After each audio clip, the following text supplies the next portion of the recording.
Hello, my name is Nena, and this is the episode number 46. And this is Itryo. And my name is Torkel. Nice. Welcome, Torkel. Yes, Thank you. welcome. Yeah, So, so everyone, just a quick introduction of Torkel. He's actually not a player of Katana, as other guests that we had, but I thought it would be a great idea to invite him because, as you know, we had previously been talking about the connection of how Katana is connected to like spirituality, like to Buddhism and Hinduism, and then we had a guest, Ragnar, before, who we had no idea was so much into these topics. And then this episode kind of exploded and we talked about it for like 2 hours. And it was super, super interesting. I think Nena and I were both very, very interested in these topics. And Torkel yeah, and I were actually friends in real life. So I thought it would be a great idea to have him here in the podcast to explain how he approaches Buddhism and meditation and so on. And then we can ask him questions and he can tell us about his experience. So that's pretty much like the overall idea for today, and that's why I thought it would be great to have you, Torkel, here. Welcome. Very nice. Thank you. yes. I was honored by Thank the you for, invitation. for being here because it wasn't, I love it because like we started to talking about this and then Itryo said, I have a friend that he's interested to be here. And I said, yes, ask him to be here. Like, we want to talk about this and more and learn a lot more, of course. And as Itryo say, we really love this topic. And I think nothing happens by accident. So as Ragnar opened this door, I think we want to continue this way. So you are very welcome to be here and share whatever you want with us. And so How do you feel, let's Very start. Torkel, nice. being here? Because I mean, you and I are friends, and we talk about like we spoke about the podcast before and all the Yeah. dramas with Katana. And but like, how do you feel you actually being in the podcast? Like, it must Yeah. feel Oh, No, insane. I want to know that because Ichiro told me that he explained you or told you about the podcast and the game, and you are the because sharing that word is not like easy with anyone. So he Mm. always said that with you it's easy to share and that you care and you ask what happens now in Katana, what is yeah. happening now. So Yeah, tell us I've been about following. that feeling. Yeah. Mm, I've been following like from the sidelines. I think the first time I heard about it was last year, like last October. We didn't have to work. I mean, Itryo and another friend, and you told us about Yeah. the game and the intricacies.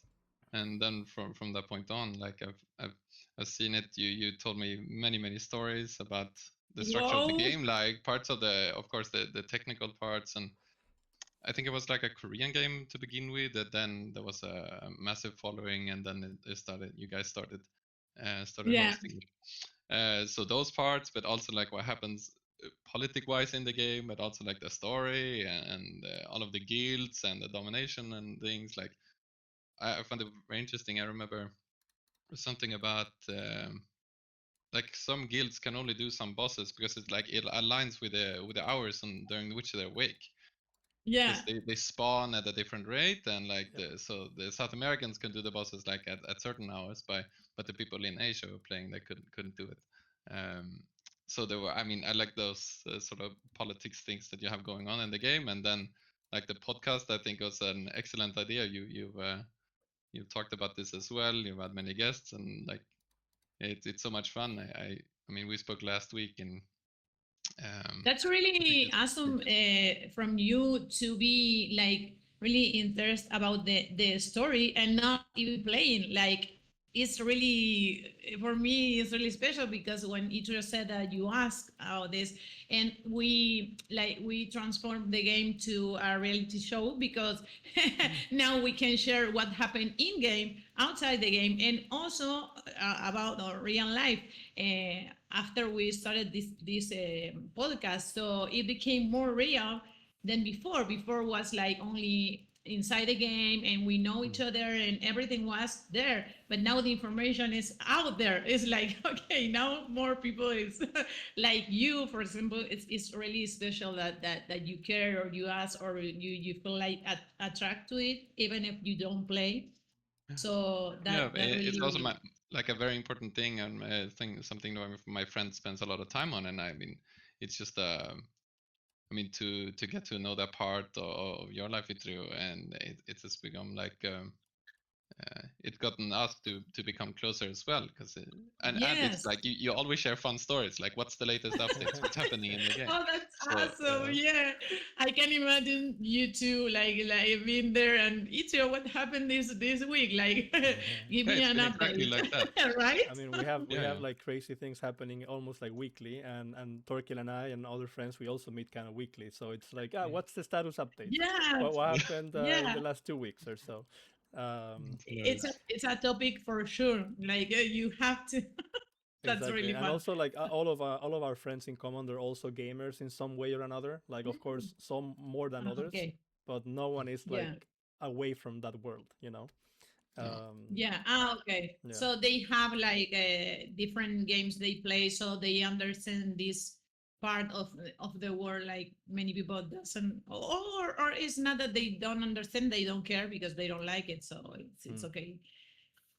But I That's also great. just wanna like highlight it seems like to be the community part, because a game, I mean, Yes. it could survive for many different reasons, but I think it seems to be a very, very strong community. Yeah. So I mean, I mean, that could sort of creates value and meaning for a lot of people. It's I like play a now like RPG games, solo games, and I mean, there's no sort of No, of community. yeah. course. We always say that. Like the community part of this game also give us like more union. It's more I don't know, more nostalgic. Like we always say, like it's not just a game that you go play in half an hour and then you. It's like you are always sharing, meeting new people. Even for us, even for the team, it's like we are always meeting new people, new cases, new new things to fix on everything. So yeah, the Yeah. community is everything to me. Without it, that this kind of community, the game won't last. It's like No. they made everything. Yeah. it's like a little town, you know. We said that in other episodes. It's like, yeah, you go to work, you do your things in real life, and then when you log in here, it's like you're in a different town, in a different Mm. world, and then people that you know, you see them around, you see them in the same places you are, and then you go Yeah. to another town to sell something, and you see other people that you also know by name a little bit.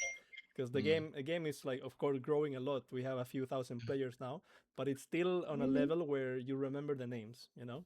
Mm. Right. Yeah, That's really great. that's the special part, that when we know each other, we know who is who. When did you start to play? And this podcast gave us that chance to Mm. know like who you are, where you come from, when did you start, and also this the who is behind that character. Like Yeah. we are all humans, so we have real life, we have problems, we have everything, and we started to share like more and more. And I think that that's why we wanted to have you here, because as I told you before, it's an open door for like many topics to talk, and also to learn from others, Hmm. Mm. and different style of life and different beliefs and cultures and everything. Like we love that. Mm. It's not only about the game. It wasn't supposed to be like only about the game. Yeah. We just started from there because we knew people from there. But Right. then we say, okay, let's welcome anyone who wants to be here, and who wants to share True. anything with Actually, us. you would be the first guest of the podcast that has nothing to Yes, do with the it's the game. first. It's Okay. the That first. nothing. Right. So this Yeah. You are the Ragnar first. friend, he had still had a connection to the game, and your other guest. All of them basically had. And there was only one that was halfway there only because he was related to Nena, but all of Mm. the other ones are players. All of them. Hmm. So They yeah, were, yeah, they are. Oh exactly. yeah. They were, they are. Mm. So But I have yeah, a strong connection to the game, like through you. yeah, But yeah, yeah. Exactly, exactly. You're So in you one are way or not another, you're too invested far into from it. the guy. Yeah, yeah, because he exactly. knows everything because of you, because Yeah. you keep him update. Mm. It's so So spicy. tell us what you do. I wanted to know because I know Itryo knows you, but tell us what you do. What is what you want to share with us where you're to introduce from, yourself. your name, Yeah, stuff like that. Like a first Yeah, introduction, maybe. like first for intro. me it's the first. So tell me everything. Right. Yeah. Okay. But so I'm like from here. I'm like 6 kilometers that way, I think, in this direction. So I'm like very local Swedish guy, just from north Oh, of okay. Stockholm. I've grown up here. I've lived here most of my life. I've lived a Oh, little I bit see. around, but mostly in Sweden. I'm So you known. so you were born from there. You're Yeah, not like okay, okay. no. So Itryo moved to Sweden a long time ago, but and then Yeah. we started knowing each other for a few years ago now. But no, so I'm fully Swedish guy, just local. Haven't lived abroad or anything like that. But and I've studied some philosophy. That's what I did after high school. I worked a little bit, and I studied some philosophy. And then COVID came, and then I started studying Oh, international relations. yes, Started and then continued that. I did a master's as well in international relations. So I spent like a long time at the university. I see. Uh, and then after that, I started working in research. I'm about to start my PhD in international relations this fall as well. So Oh, that's so sort of how you it went. continue.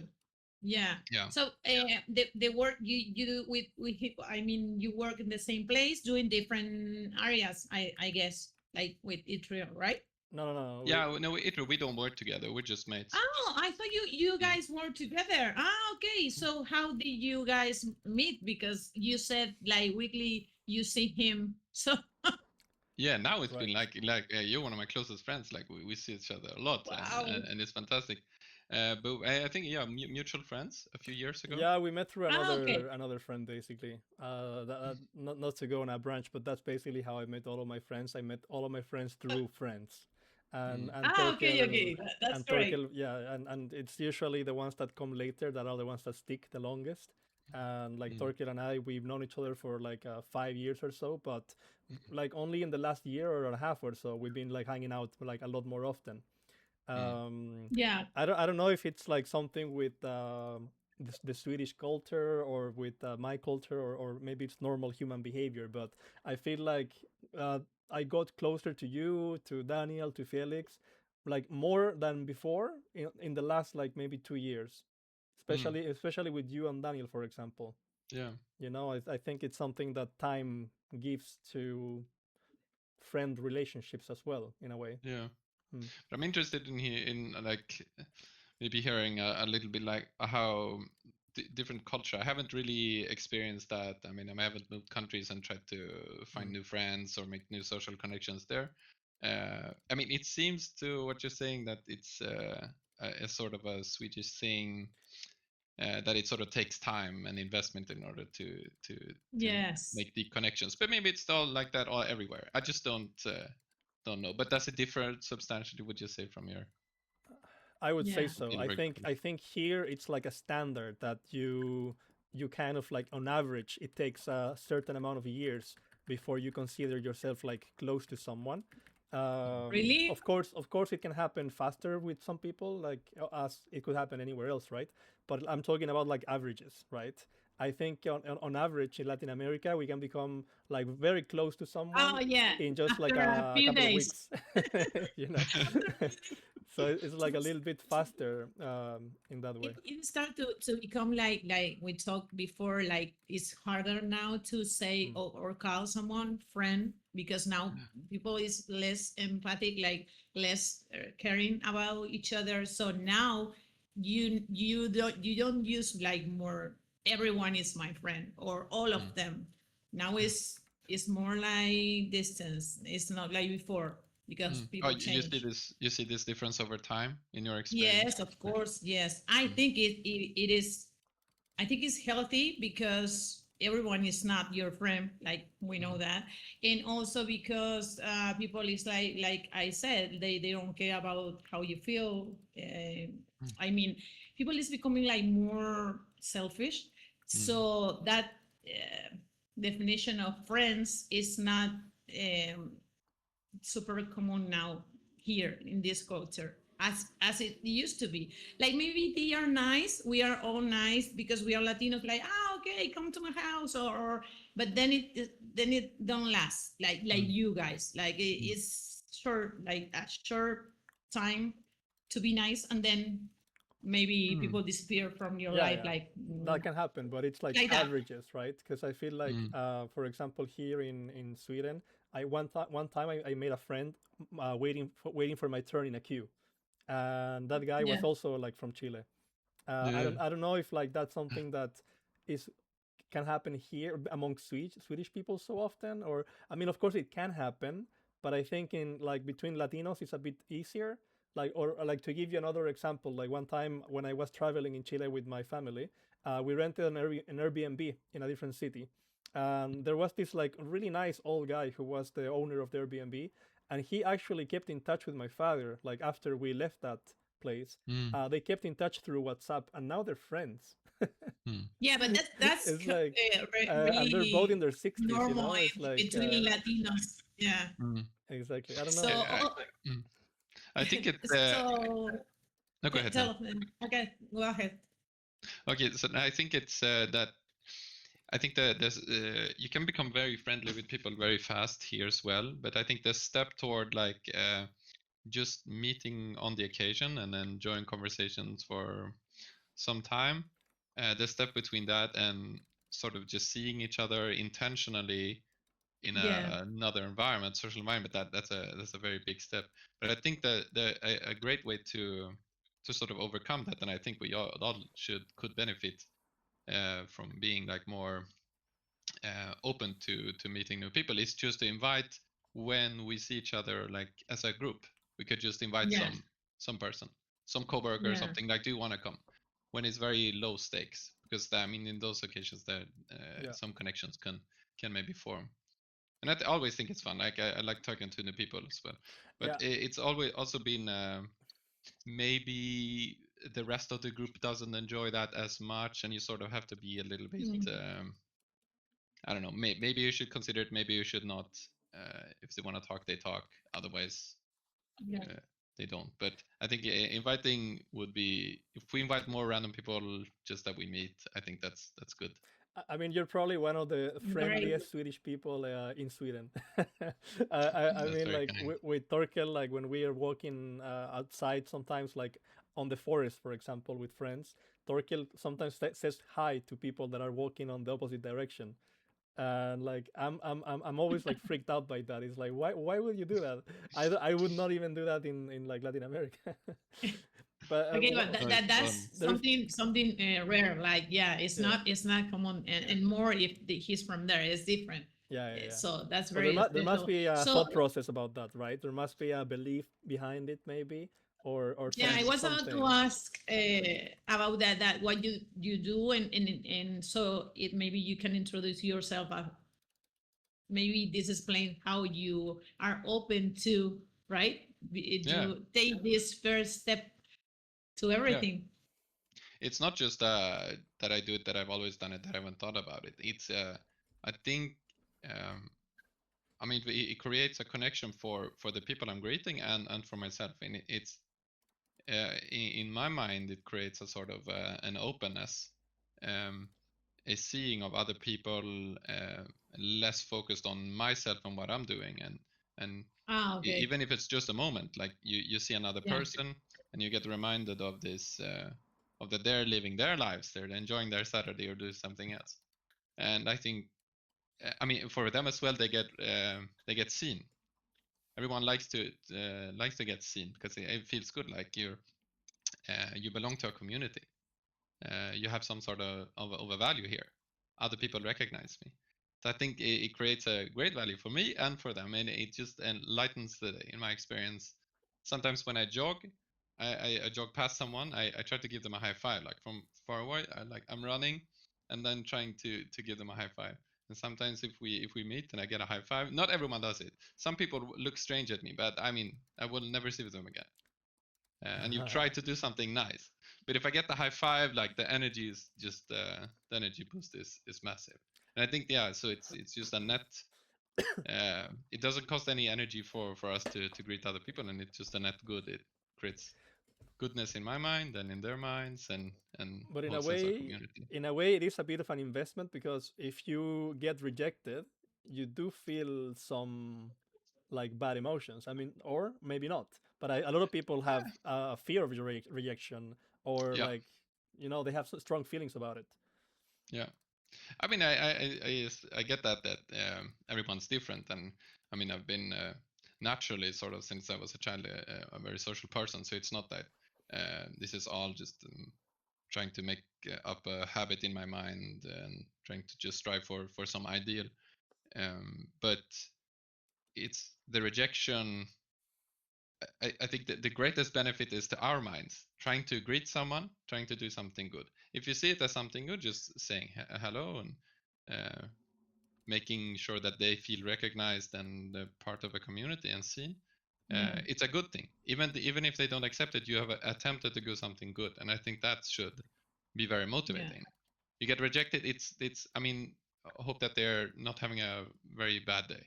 That's it, and we move on. You've tried to do good things. It's like picking up a piece of trash.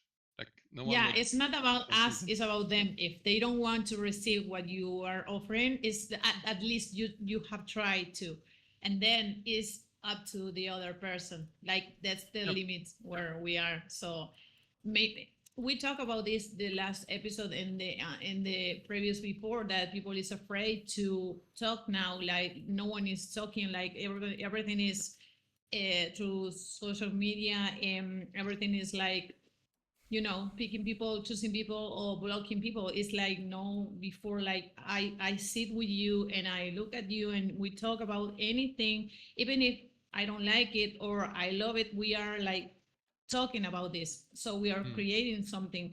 So when people reject you, it's like, for me, it's like having no expectation, because I don't know them. I don't know if they want this or if they take this wrong or right, but at least we try, right? Like this is, I'll always be like, oh, the happiest child, and I wanted to meet friends, and I'm been rejected many times in my life, so I don't take it personal anymore. Yeah. Maybe maybe when I was younger, I say why, or why, but now it's like it's not on me. It's not up to me what they accept or not. If I Yeah. have to offer like a simple hello, or let's talk about this, or be friends, or anything, right? Like meeting someone. So understanding that for me is like freedom. Like it's not a frustration No, like I before, fully agree. right? I fully agree, and it's a way of I mean, greeting people more. Um, I mean, just in addition, it could for someone it could make their whole day. Like maybe someone's walking around, you don't know what they're going through, and maybe they Yeah. have a tough time, and someone greets them, and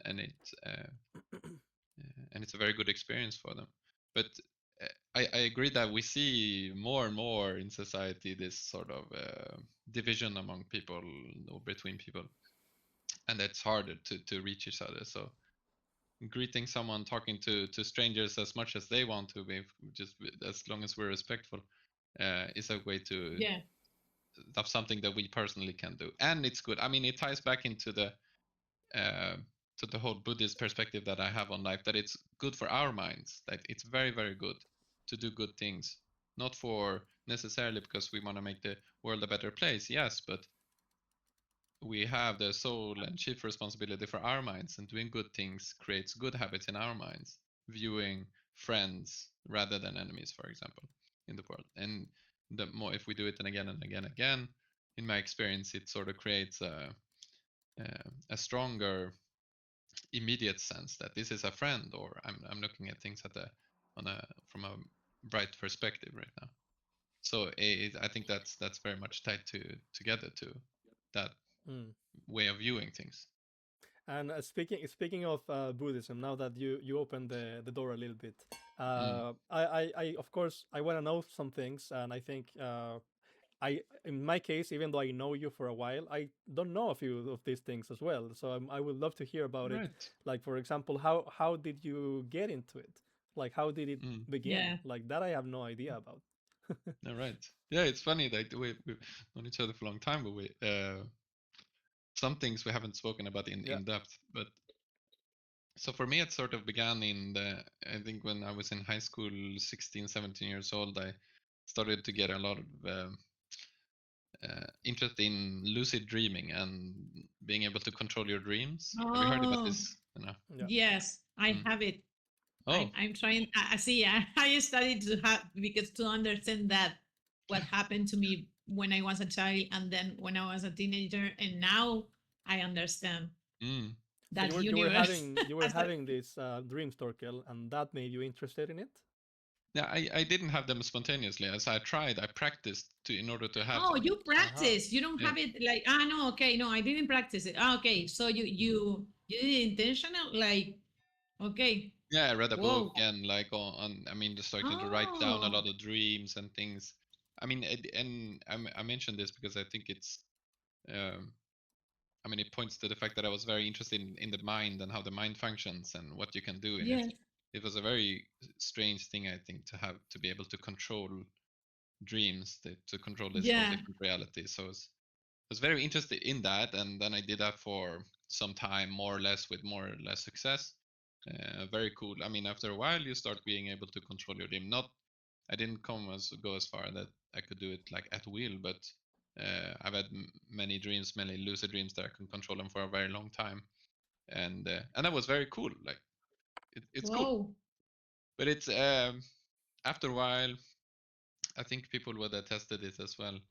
It's sort of, yeah, it's very cool, but then you start to be able to live out all of your desires. There's nothing you can't do. You can fly everywhere. You can meet anyone. yes, And then it's maybe not so exciting after a while. You're like, yeah, but we need some sort of tension in order for things to be. yes, You can't just have infinite yes. pleasure and it's still just nice. After a while, It's it sort of stops like when we exciting. said the immortality, like what you do, like you have it and then you have it, Mm, like you. And What then if what's you next? don't want to live anymore and people say I want to have it because you don't have it? It's just like yeah. we talked about this before about that, like you said, then it's not excited anymore. Like when you have it and you have access to everything. Yeah. But and it also takes us a fair amount of sort of work or I mean, you have to write down a lot of dreams and you have to do these things. At least for me, for some people it comes more naturally. But from that point, I Yeah. started to become. I just had heard about this thing called meditation. Seemed Hmm. like a very strange thing, and then I just So did some. I wanna ask, so we Mm, don't skip this topic because yeah, I yeah. want to know. I want to ask you. So you study to learn how to have lucid dreams. So did you succeed? Like you can do anytime you want, or because for Nowadays, no. me it's like it's like something I don't have control because I didn't know that or I didn't try to study about this. Only understand why or what does it mean. Like Mm. sometimes it's super out of this world. So I want to know what do you feel about that? That you studied to learn and you did that, and what do you think that for those like me like have this without having the intention to have Um, it, right? I don't yeah, I know if mean, I'm clear. so if I understand the question, it's what I did with it when I started to learn how to do it, Yeah, and what I would yeah, say people can do it naturally. yeah, Uh, I mean, if I did it and I could have them quite frequently with some intention, and I mean I explored the world and talked to people and I mean lived out my desires, so to say, but I didn't go that much further. I know there's research, and that's what I would sort of say if people have these things naturally, that you would go into research on how you can sort of apply this, because there are some research that have been shown that people who have frequent lucid dreams, they are more creative and there are things that you Yeah. can do in the dream world. Yeah. You can practice sports, you can practice instruments that have Hmm. some sort of benefit in waking life Yeah. as well. So there are some ways, and the book I read also had sections on how to do sort of self therapy uh, Okay. using your lucid dreams, because you can conjure fears. Like you can, if you're afraid of snakes, you could just conjure snakes and try to I was about to ask address that. you because what you think about healing through that, because I have that experience and whoa, I didn't plan that and I didn't imagine it can happen. So I was about to ask you if you believe that you can heal yourself I mean, through that that. from what I understand from the research I've read, it hasn't been a lot, but um, it. I mean, you can definitely do it, and if you follow sort of the basic sort of methods of cognitive therapy, it's Yeah. exposure. You expose yourself to certain experiences and sort of try to change the way you view them. And that in the dream world, you can do that in the dream world. If especially if it's something tangible, like afraid of crowds or something like that, you can. Oh, It's okay. very easy to conjure. But if you have certain unsecure in if you're insecure about something very specific, maybe that it's hard to conjure a situation that it's real enough that you would react to it in a dream world. So it depends what your But Mm. fear is, basically. yeah, Depends on what yeah, you're afraid of, how difficult it is mm, to recreate it in the dream, to be exposed yeah, to it. exactly. But I'd recommend the book. They look like it's the seminal book on lucid dreaming, and it has Oh, this section you on can send me the name in on Discord certainly, so I can yes, okay. So I don't certainly, forget the name. yeah, Yeah, yeah. yeah, yeah. Yeah. But so it's yeah, it was cool, and maybe it's a great tool for some people. After a while, for me, I started to um, sort of lose interest in trying to explore it more, and felt that I have sort of saturated my desires in Yeah. how far I wanted to take that. Is But it? it sort of started me to then go into like meditation. Yeah. I mean, it happened an interest in the mind, and then I think it's sort of natural spirituality, all sorts of things there.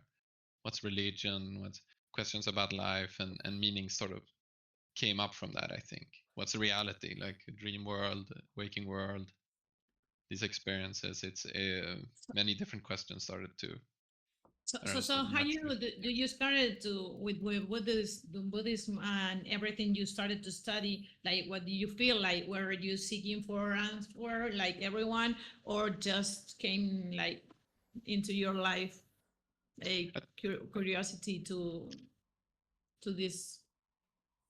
I think it was more of a curiosity, like it's just something about the question of the meaning of life and the meaning of reality and why existence is at all. Like what is this place? Where are we?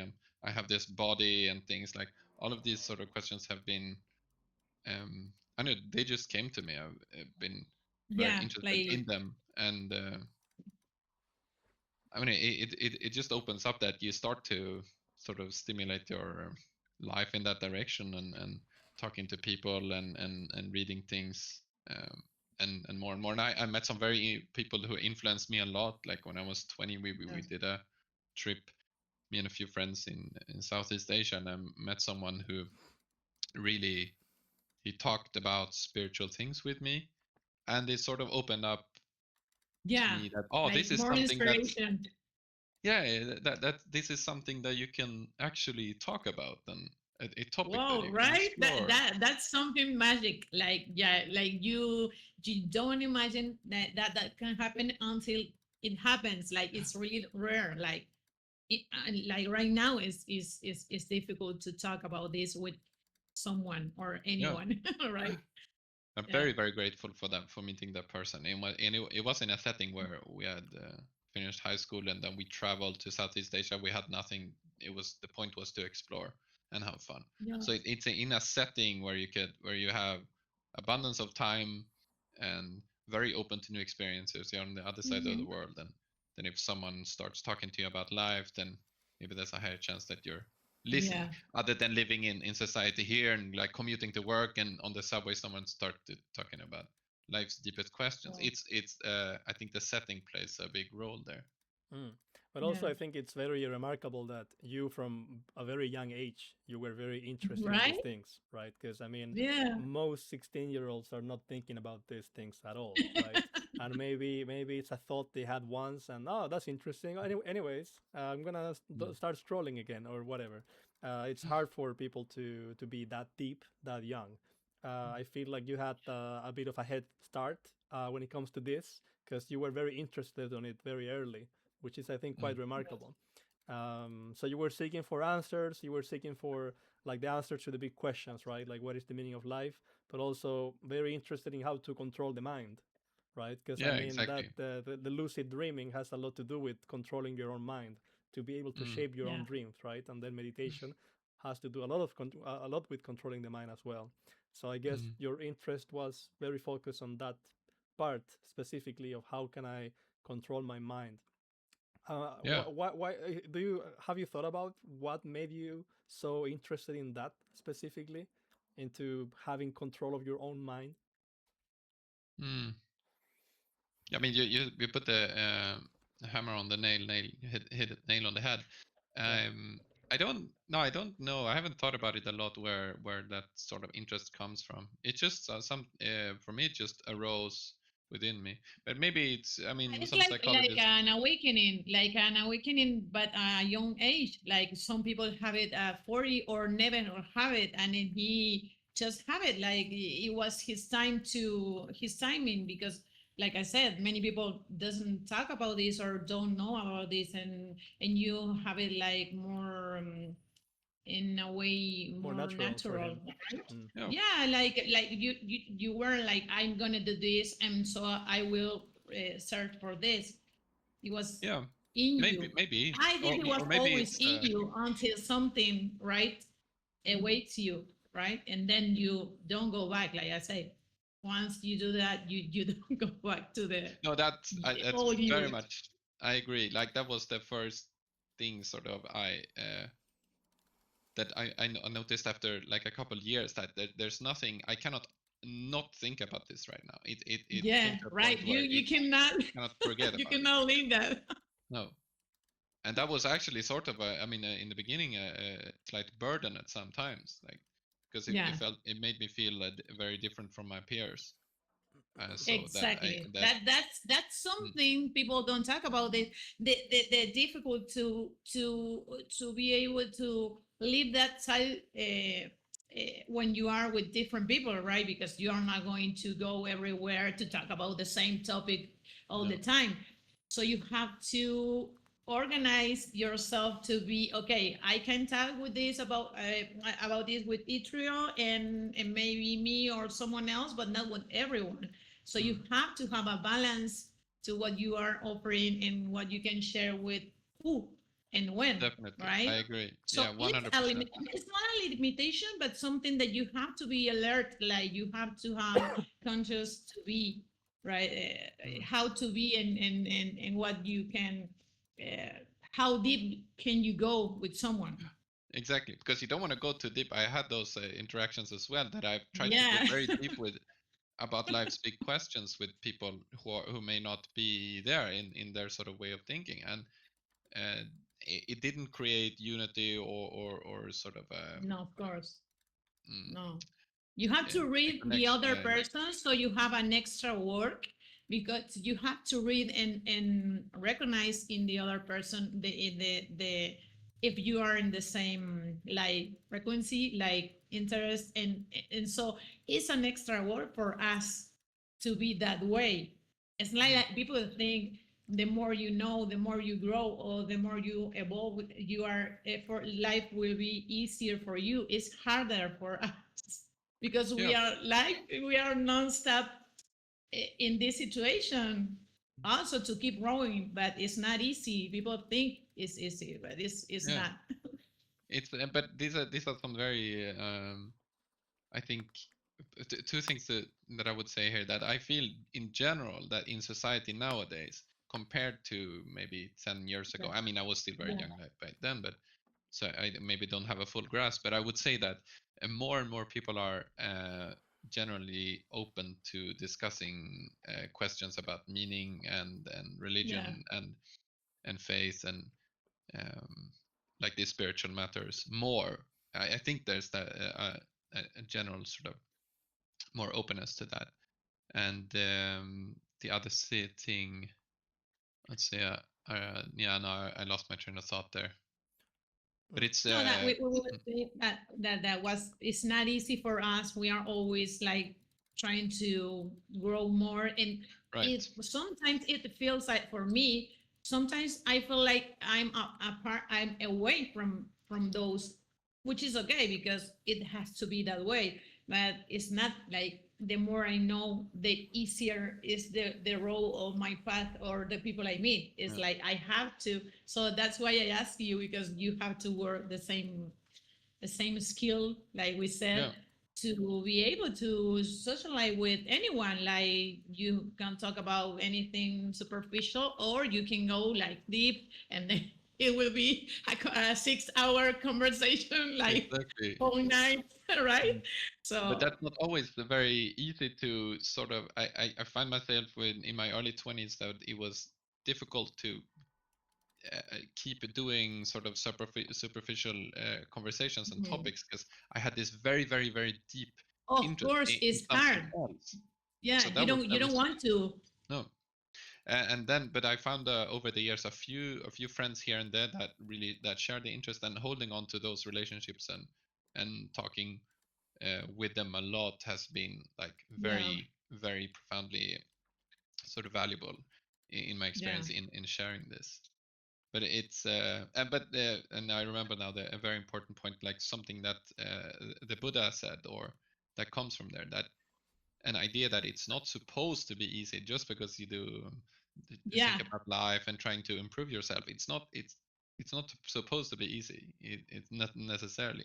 It can be pleasant sometimes, but it can also be very unpleasant.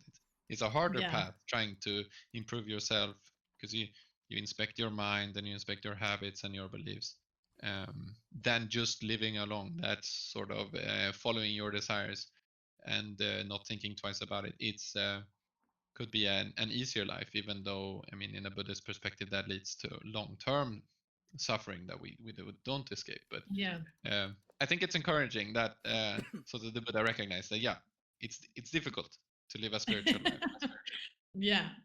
I Uh, think that's why more people is like more afraid of to get into. So they say, no, thank you, I'm gonna stay in this basic life because it's easier. So I just want to say that, because many people that think we are, or we offer, or we give, or we are seeking for answer, or even to evolve and change, they think or guess we have this easy, but it's mm, not. So it's always fun, because I always say, okay, there's another another lesson to learn. This is another test. This is another what is happening to me, mm, instead of what is happening there outside. yeah, So it's a nonstop like re-education for us, yeah, like for yeah. ourselves. But it can be definitely that could be a challenge that one faces. But having a sort of a community or connections, the people that you can talk to, I mean, in my experience, massively alleviates that. So, because for me, it has at times risen a sense of loneliness in terms that I don't have Yeah, anyone to share this sort of profound thing within me. Um, but nowadays, not so much. Like I have wonderful friends that I mean, we're just a testament that we're here talking about this today. yeah. It makes a difference in one's life if you wanna. I mean, for me, for you, because you have different, of course, personality and way to be, and you have a different path. For me, it was very lonely to be this way, because Mm, I couldn't talk about this, because no one will understand what happened to me when I was younger, and then I had to study and read to understand what was happening to me, and then so, but it's also something special. So I think I'm very grateful for that, that I keep mm. learning always. Yeah, but I I don't hope think you there is found. I there hope is an that you end. found connections. I hope that you found people, the peers that you could that I share this am, interest. I know, I'm just starting to. So that's why I'm very happy, because I'm like, oh yes, finally. It was the opposite way. I was like asking, and then I have this conversation with someone that explained to me, because I was asking all the time, why did I meet this kind of people that is super superficial and empty and super damaged, and that I cannot talk about this with anyone, and even if I want to help them, I can't, because there's no place for me to share what I have or what I can offer. So my question was not why or where, or it was, what do I do with this, right? Because I didn't understand why. And then someone explained to me how it works, and I say, okay, now that I understand, or I think I did different perspective, I started to match like right now, like with you in the previous episode. But before was like, oh my God, will I meet only this kind of people? I mean, Itryo is not on this group of people. He's special, but most of the people that I meet was always like carrying so much and super damaged and super like, oh my God, it wasn't really good for me. Or so now it's changing. Now I'm seeing it different. Now I'm I'm glad. feeling different. Yeah. Yes, This is because very good. someone explained to me something that was whoa, mind blowing. That's many times we are addicted to help others instead of helping ourselves, like solving others people problems instead of looking inside fears, and then you can like see, or like really see what you can offer, and when you are not invited to Right. that people or that person life. Yeah. So that was like, okay, this is a new beginning for me, because now I'm seeing different. I just needed that information that I didn't see that way. So it's But changing having, right now. if you had that sort of spontaneous way of self-sacrifice, of helping others, um, maybe too fast sometimes, as you mentioned, maybe without thinking about sort of how to deal with your own mind. I think that's still a very good thing if you have an inclination to spontaneously help I and have be that, but that the problem was always, I have that always, like it makes me happy too. But then I find people that goes like way far from, okay, I take your help, thank you for everything.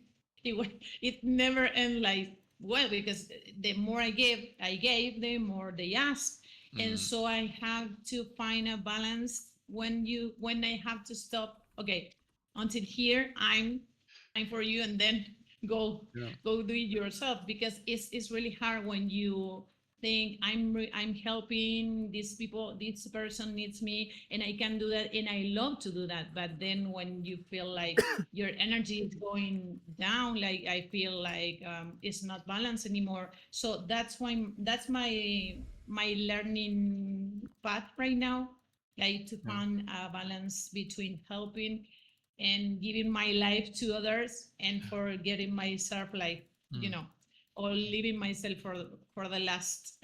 Yeah. So Yeah, you have to yeah. take. I think you have to think about it as you have to take care of a lot of people. Like, I mean, it's good to have to do some be self-sacrificial and help others, but you also have to take care of yourself. Like, this is Yeah. also a person within my friends and family. There's also the person that I happen to be. That's like the first person. Not necessarily that I have to put this first. I just have to make sure that I don't fall behind, that I don't Yeah, punish yeah, this right. person That so much. that's the hardest thing was the okay, what I have to do to don't feel this way, right? Like when I stop, I feel really tired, and then like I don't have any energy to rest for myself.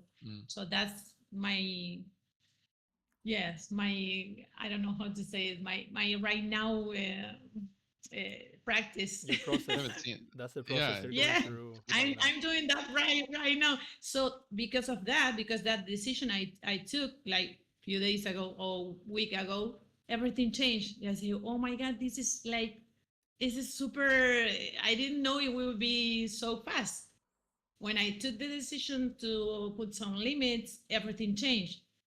Like small things, right? Mm, When Yeah. when you see and you appreciate, you know what changed and what mm. doesn't. So I know that I'm in the right moment.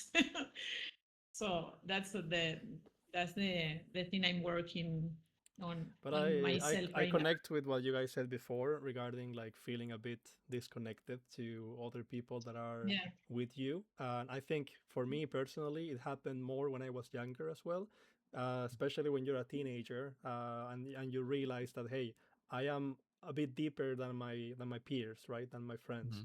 Mm-hmm. And then you have these friends in school and you're stuck with those people only.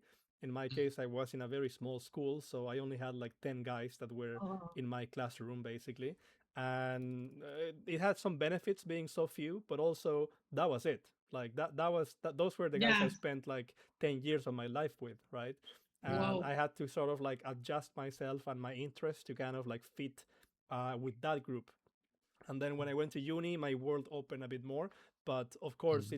it was always challenging, feeling like I was a bit deeper, or I had like a different interest than the average people around me, right? Not to make it sound like in a superiority way at all, no, Mm-hmm. but it was the No, way it we know was. the It feeling. was the way it was, and it made me feel always like a bit disconnected to people Mm-hmm. around me, right? So I think we all here have had that feeling at that point, or still have it today in some cases with some people. But it is a struggle when you are very self-aware, you could say. If you Yeah. compare someone that's very self-aware versus someone that's fully on autopilot, Mm-hmm. just not asking any questions, just living their life on autopilot all the time, not really wondering about anything. In a way, that's an easier life, right? Like you're not really wondering or anything that makes you Oh. suffer. But the challenge that I suppose we have, and you as well, is that when you are looking into the mind, into the abyss, kind of like the abyss stares at you back, right? So you Mm. have to kind of like tame it. You have Yeah. to, and that's where it comes to controlling the mind, right? Because Feel it. we are not our mind, in a Mm. way, which is Yeah. something that it's super interesting for me. Because like for some people, it's like, yeah, we are the body. Like this is me, Mm. right? But no, you're not your body. And then okay, Mm. but I'm not my body. Then I'm my mind. Actually, you're Mm. not only your mind. Also, Mm. Yeah. like your It's like mind is everything. something, and that's also something we talked about in a previous podcast. Like the highest level of intelligence, or that's what I heard. Maybe there is something higher. It's like the metacognition. It's like being aware of your own thoughts, being Mm. aware of your own mind, because your mind is not you 100%. Your subconscious Like is a some part of many you. times it's our enemy, right? It's our enemy. So The it can what the be. mind can do It can be your against enemy. us. It's It can like, betray you. whoa, yeah, And like having that like third person view of your thoughts is really hard. Yeah. Yeah. I mean, definitely agree. It's uh, that's what it's like. But I don't know what the self is. I don't know what I am, or the mind. If it's the mind, if it's not. But I mean, that seems to be. It's just a conventional way of how we define these things. But I can't point to it being everywhere, anywhere. Like it's not the mind, but then what is it? But it's still something that we can refer to or anything. Um, I mean, I haven't. I spent a lot of time. I remember thinking about what the self is. I actually have the self like tattooed on my arm here, because it was such a profound sort of concept. yeah, Uh, but then in recent years, it's not been as of a more.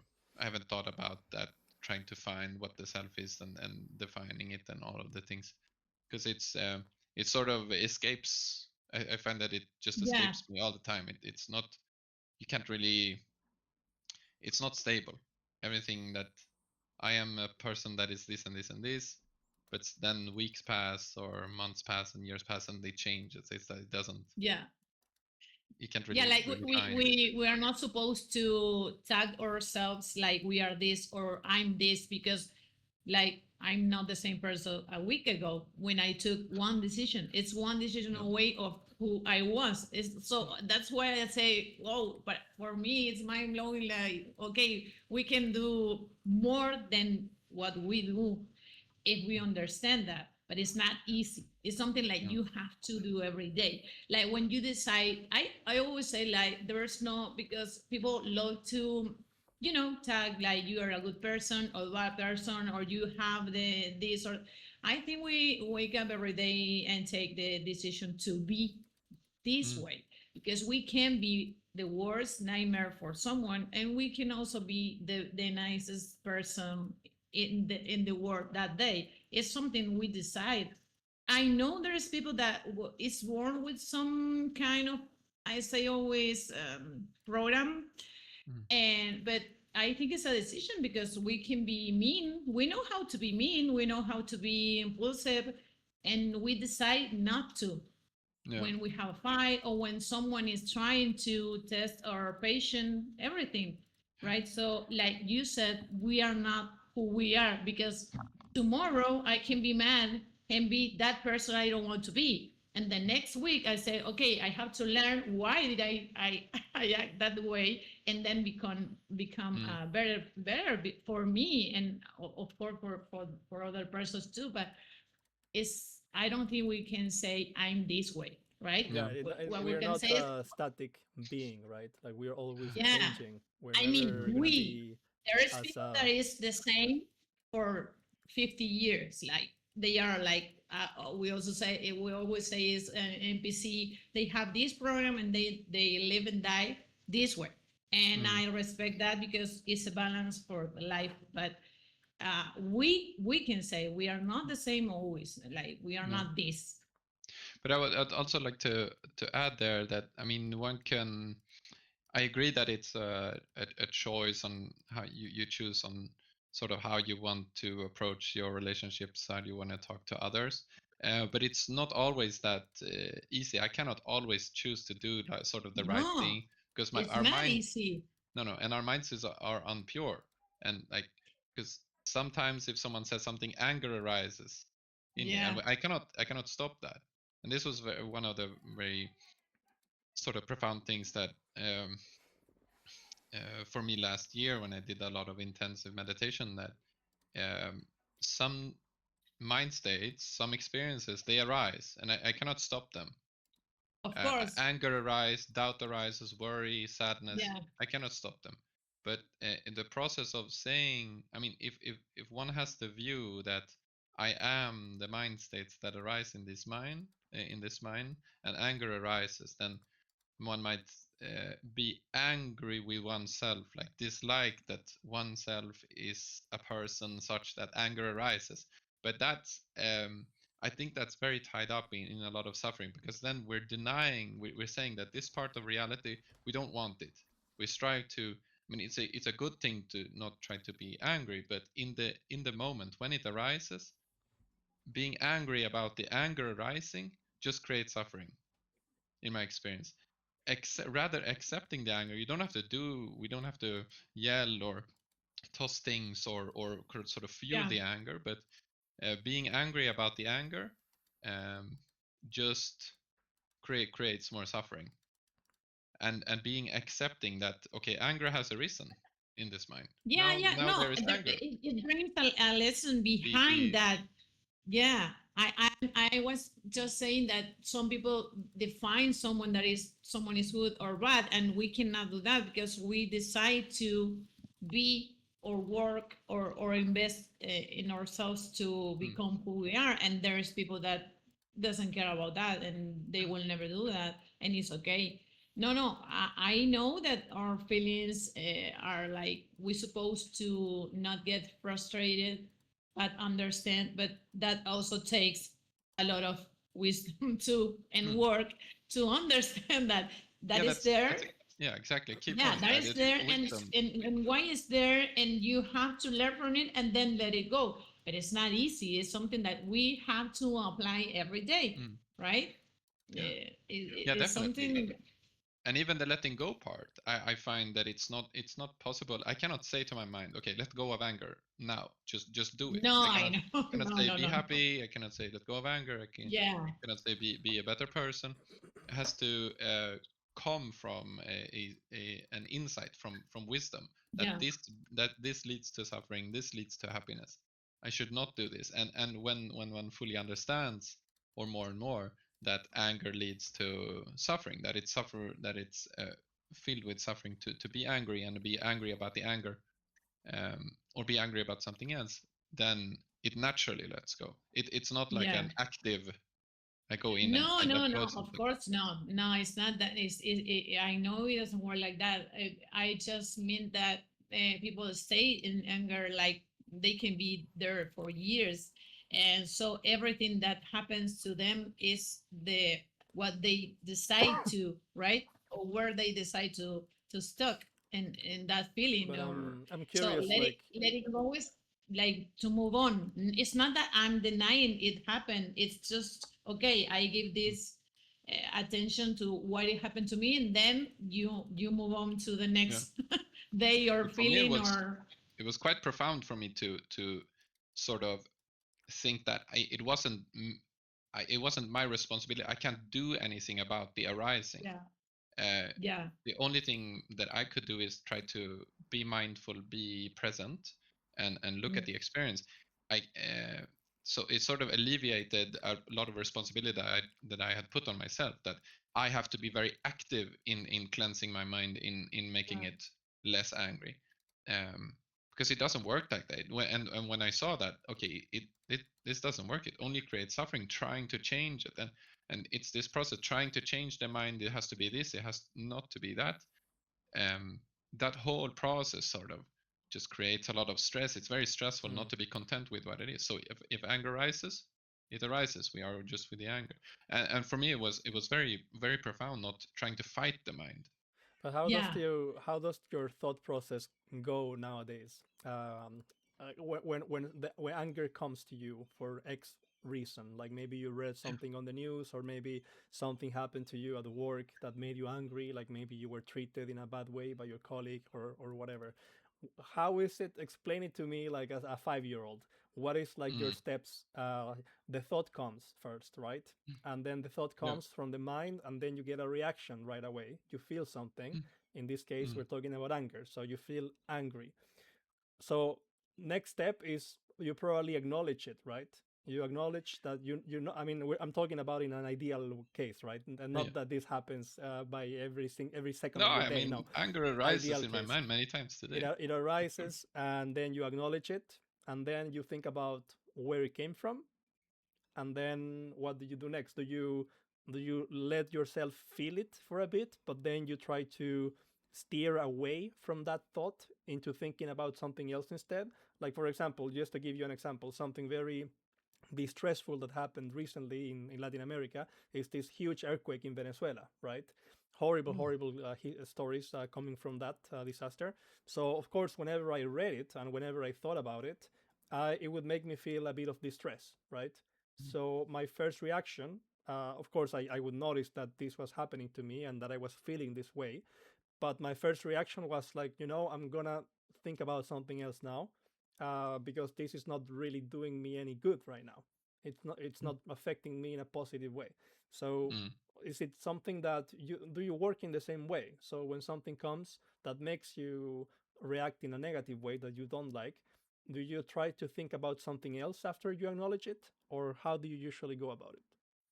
No, that's not my strategy right now. But I'm not saying that it's not an unsound strategy or an unsound method on how to do things. In certain cases, if we experience very intense things, maybe very traumatic or a very sad experience, maybe mm, it's a good thing to distract ourselves a little bit, to hinder the sort of stress and weights on our minds. But in daily life, for me, when it comes, I do nothing. Not trying to change it, just observing that now there is anger, and then observing also, very important, that uh, I don't want the anger, that there arises the anger, and oftentimes it arises a disliking of the anger. I don't like that I'm yeah, angry. And so observing the anger, the disliking of the anger, and then just keep observing whatever else happens. Because it's a very that was also one of the sort of profound experiences I had, or insights, if you want to call it that. That it's the process of trying to change that we want the mind not to be angry is uh, it's just it's very hard. It's stressful not wanting Yeah, it it's, not it's to be what it is. what takes all your energy, right? Because you are trying to stop it, and so you want to have control, and you Mm. don't have it. Like you say, you observe and you accept that it's there, but it's not that you're going to fight against the feeling, right? Because it's Oh, worse. Is you have to invest a lot of energy uh, getting no results. that's definitely the case. But this is what I described there is how I sort of do the practice of Yeah, the practice of insight, and it's not. Uh, one need to recognize that it's not going to fix things instantly. It's not going to get rid of the anger necessarily. It may because you see it clearly, you see it for what it is. You see that this is anger, and then at the same time, since you see that this is anger, you also see that it has arisen. Therefore, yeah, it will cease. It comes and it will go. I have been happy and not angry at other times, but now there is anger. So you will see that it will cease. Maybe that could happen, or maybe it stays for a long time. But it's just if we see that again and again and again and again and again, yeah. and It's we like we're practice this way. investing all the energy, and I think it's a monster you feed, and then it grows even more than if you just like sit with the moment and the situation and the feeling, Mm. right? So Yeah, but that's I think it was important for me as well to see that if it doesn't go away, I'm not doing anything wrong. yeah, It's not up to me. I'm not sort of responsible for what arises. I'm responsible for like you have to how I solve it. react. Yeah. I'm Hmm. responsible for how I speak, for how I act, but Yeah. I'm not responsible for the anger that arises. So Yeah. if it stays there, I only have to see it that that's it. And after a while, this is sort of the how the Buddha explains it. After a while, um, if we observe this process again and again, after a while, our minds will understand that this creates suffering. It's Yeah. tough for us to Yeah. react in this way, to not want anger, to want happiness, to this Yeah. partiality, this biasness toward experience, these experience, but not It's these like experience. installing a new program to your mind to then in time you will be like you said, like it's there and I can do nothing about it but Right. accepting and being there, like okay, it's there, you recognize it but you don't want to stop it, like I have to stop it, I have to, Yeah. or deny it, because people run away from the fears as their frustration, and instead of asking or accepting, okay, it's there, Mm. even if I say it's not, it's there. And that's what affects us like in long term when we are always in denial of our feelings or whatever arises, like Yeah. you say. But Itryo, to your question again, from my experience, the worst thing I could do would be to react using the anger, sort of let that guide my experience. Okay, there's anger, and then I do something, I fuel this anger without just Yeah. staying calm and observing it. And that's not, I mean, that would sort of make it grow and make it create a habit in the mind that anger will arise stronger the next time. But that's not always so easy. I mean, sometimes there's anger or No, there's great sadness, and then you react and you can't control it. it's never easy because No. the first move the human being does is to react, like it's the first. So when you have to work again to not do that, right? When someone is like attacking you with words or insulting you, there is something that the mind say, okay, I have to put some limits because this person is disrespecting me, but also, do I want to go down to his level to be right, to Yeah. respond to what that person gives nothing to me, instead of giving, he's taking from me, Yeah, exactly. trying to, if I My if I right, like if yeah, yeah, you yeah. react to that person, you are giving your energy and also going down to his level. It's like you are losing instead of, okay, that's your problem, is your perspective, is your idea. That's not me, Yeah, and right? But it's especially in hard. like in video games like the one we play here or in other video games as well that are competitive, like there is It's so really much normal. emotions and anger that people are just like It's blasting at really each other normal. with anger and with these like horrible words and personas, and Oh very often no. they react in the same way, and then they create this huge like toxicity Mm, vicious circle. But yeah, and I have seen myself as well that when you don't react that way, then you throw them off because they're kind Mm. of yeah. expecting a reaction from There you. is no food But for the then when they monster, don't as get I it, said. then you're not really feeding that circle anymore. So that's really Yeah. rewarding. But my question to you was about regarding the thoughts and what do you do after you acknowledge it? Should you just move on? Should you just feel it? Maybe it's different from person to person, but speaking from my own experience, for example, as you guys know, like you guys are my friends and you know that I've been going through like a lot of stress at work, like in the last Mm. Yeah. year or so, in the last 7 months or so.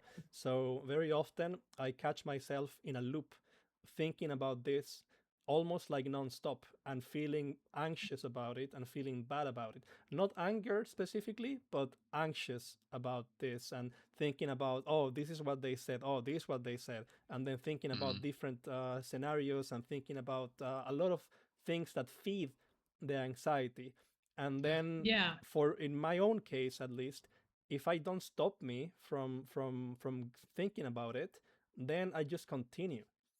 Then Mm. I just continue, Yeah. and I might continue, maybe not the whole day, but for far too long, Mm. and it But you doesn't. already know it doesn't do any good to you. You already recognize that you are investing all your energy for nothing. Exactly, because I mean, it's draining. It's if you draining. It's have that like information, you have the solution. Mm.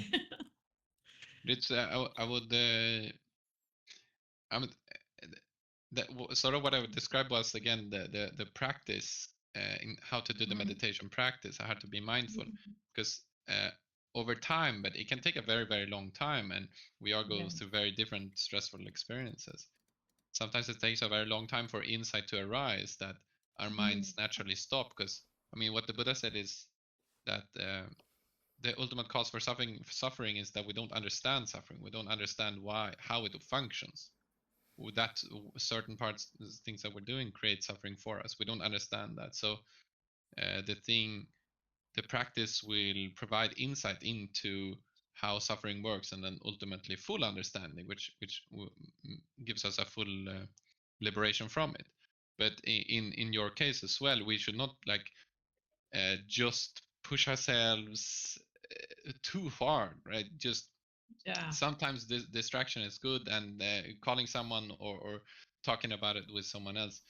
But in the moment when it arises, it's an opportunity to be mindful of okay, this is how the mind works. This is very important to see the immense bias that we have toward not having anxiety. We don't want anxiety, we don't want pain. Seeing seeing that we don't want it, seeing our striving to get rid of it, and seeing our striving toward a peaceful mind, that process is very important to see, like seeing the liking, seeing the disliking of whatever states arise.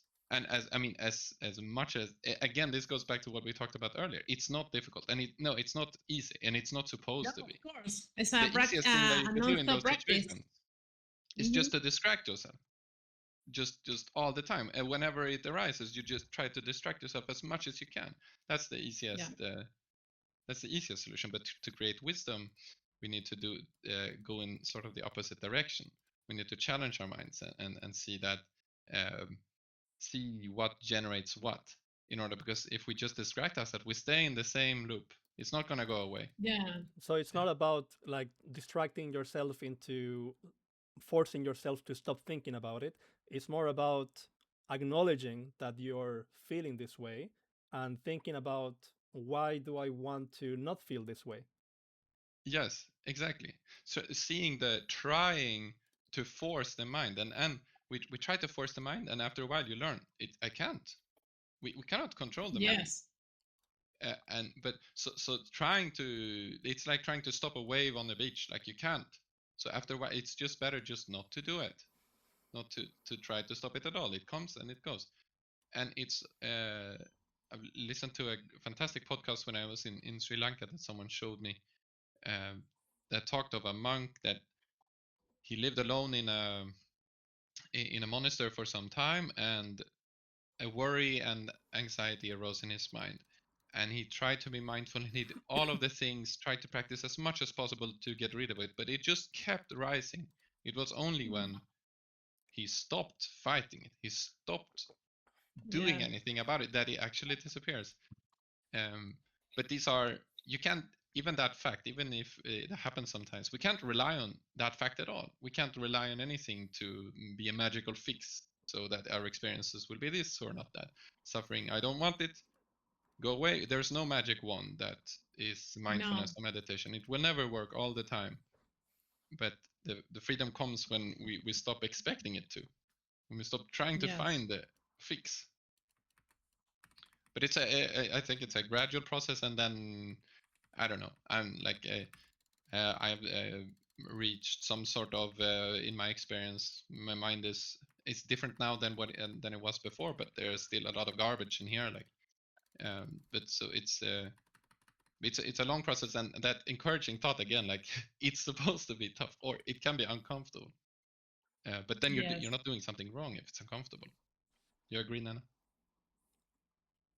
Hmm. I think Do you agree, Nana? I think she does. Yeah. Do you agree, Nena, with what he said?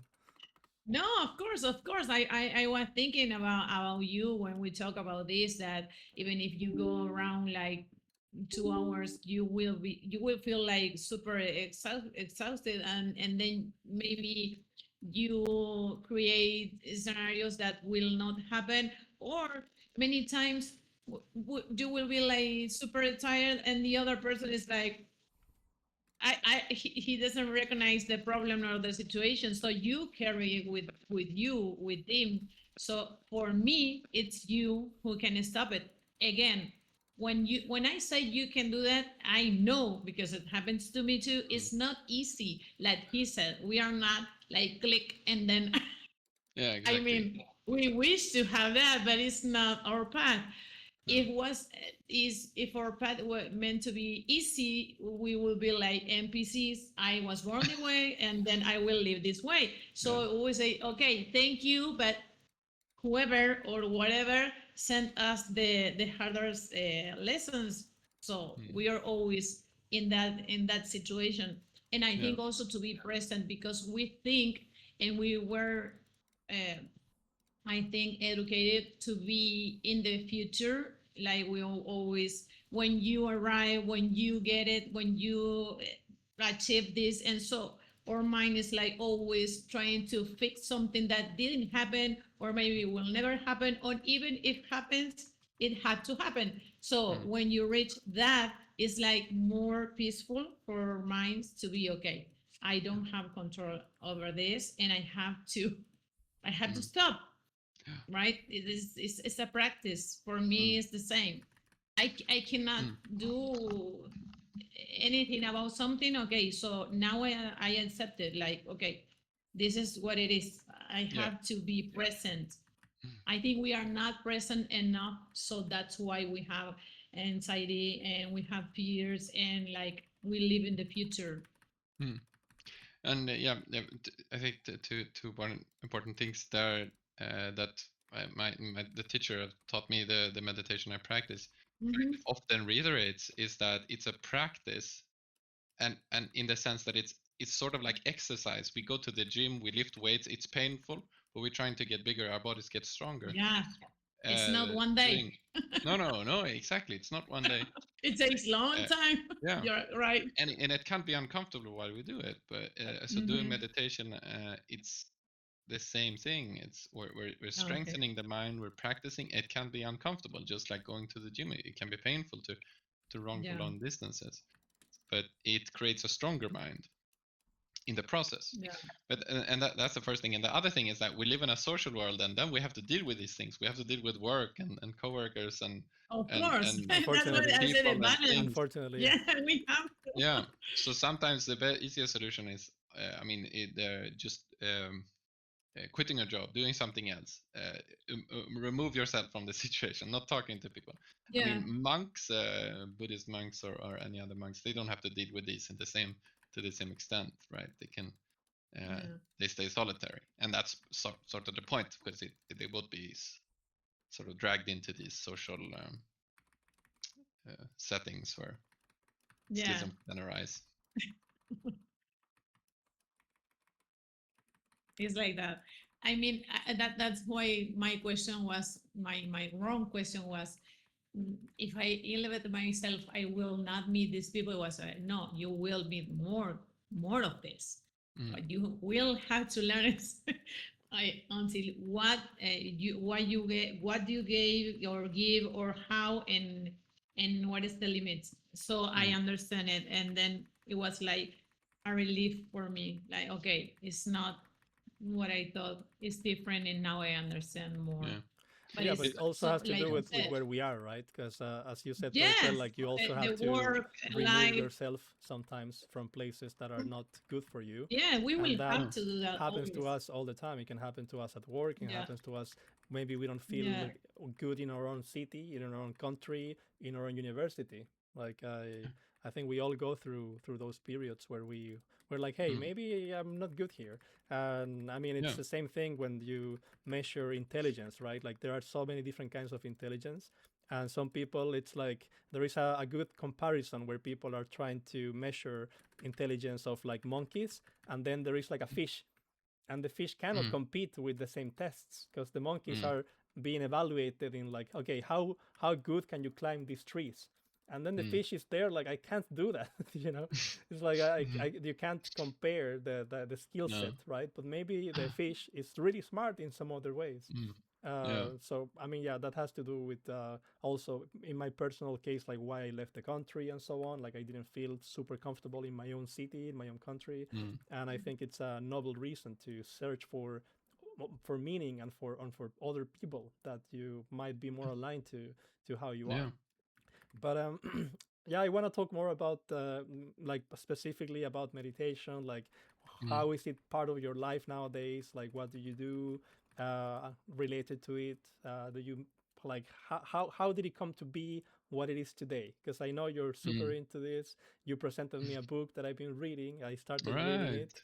Great. Super interesting. It's like how to meditate. And yeah, I've always, similar to you, but when I was a kid, like 16 or so, I always thought about this was like super interesting and super beneficial for me, but I didn't go the next step as you did. It's just always been something interesting that I wanted to do, but it's never been like actually something that I'm actively doing, which is something that I want to change because I actually do value it a lot and I do appreciate it. And I do think this is would be a great benefit for my own mind to Yeah. have this control. But I think I probably have the wrong approach. Just like hearing what we're discussing here, like for me, a lot of the way I understand like having control of the mind for me, like in my own ideal world, would be like, okay, I'm feeling this way. These thoughts are coming to my mind now. I'm just gonna like completely move aside to something else, and I'm gonna have full control of my mind into like what I think and what I don't think. And I mean, I guess that's a losing battle because it's not possible, right? It's not possible to have that full control that I would like really strive for, right? No, exactly. I mean, that's sort of, it's I think that our minds, like as beings as we are, we always try to find control, try to find something that is satisfying and something that is permanent. And these are the three things that, the three characteristics that, as it's said in Buddhism, the three characteristics of reality, of experience, of life. That reality, in terms of our experiences, because ultimately what we face is not like the planet Earth or society or other people. We face experiences, seeing, hearing, feeling, tasting, thinking. yeah, So it's those things are, in fact, the Buddha says, unsatisfying, they're impermanent, and they're uncontrollable, they're void of self. So these are the sort of things, but we're trying to find this stability, a source of happiness in this world. But I mean, since you've already talked about this, because that would be the first thing that something that was very profound to me in last year when I practiced a lot, that it is controllable. I Yeah. cannot control it, but it has to be. It's some of these things are very easy to understand conceptually. That things do not last, that things are unsatisfying, that there is no controlling things, but it's very hard to understand them sort of profoundly. In that's what they call wisdom, though. To like integrate it.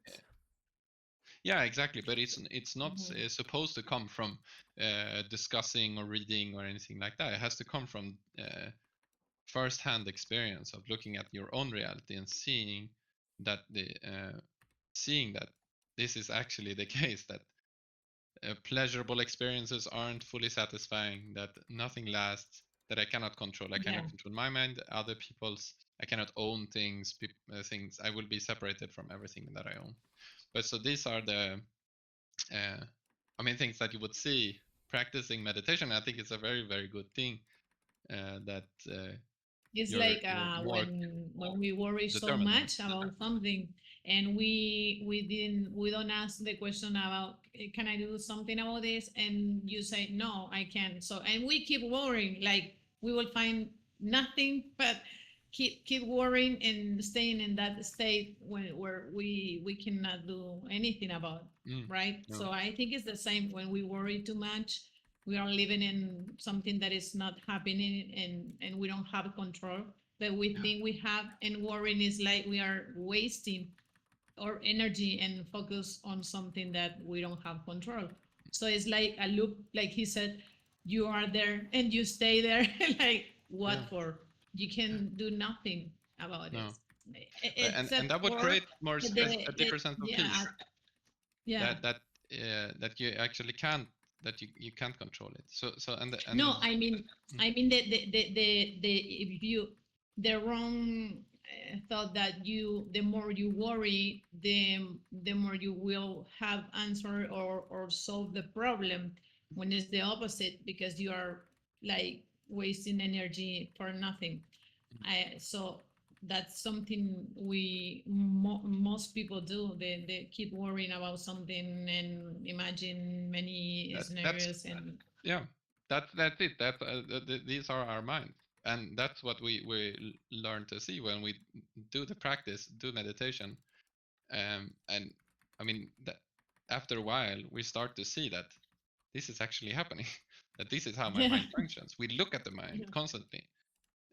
But so meditation for me, and now it's, there are two parts. There's partly the formal practice, so the practice that I can do like in my bedroom or in my home, where you actually do the meditation practice as listed in the book that I gave you. And there are many types of this, but the type that I practice, it's you use a mantra, and the mantra is what you're actually doing right now in the moment. So this is a vipassana type meditation. So for example, if you are holding the glass right here and I feel it in my hand, I say feeling, feeling, feeling, seeing when I see it. When I drink, I may say drinking, feeling, tasting. So you note all the time everything that you're doing. And this you can do all the time in your lives, like when you're walking, when you're talking. It's hard to do when you're working or talking or engaging your mind, but we can do it when we do the every mundane things. And it creates this sense of clarity that if we find the mind thinking or disliking something, we say to ourselves in the mind, thinking, disliking, wanting, desiring, all of these things. And that creates moment after moment a clarity of this is happening now, this is happening now, instead of being somewhere else. But so like you drink the water and you are thinking like in 10 different things. I mentioned about your example, Torkel, when you were doing this exercise of like walking in your apartment for a while and then thinking about it was you, and then thinking about just the act of walking, right?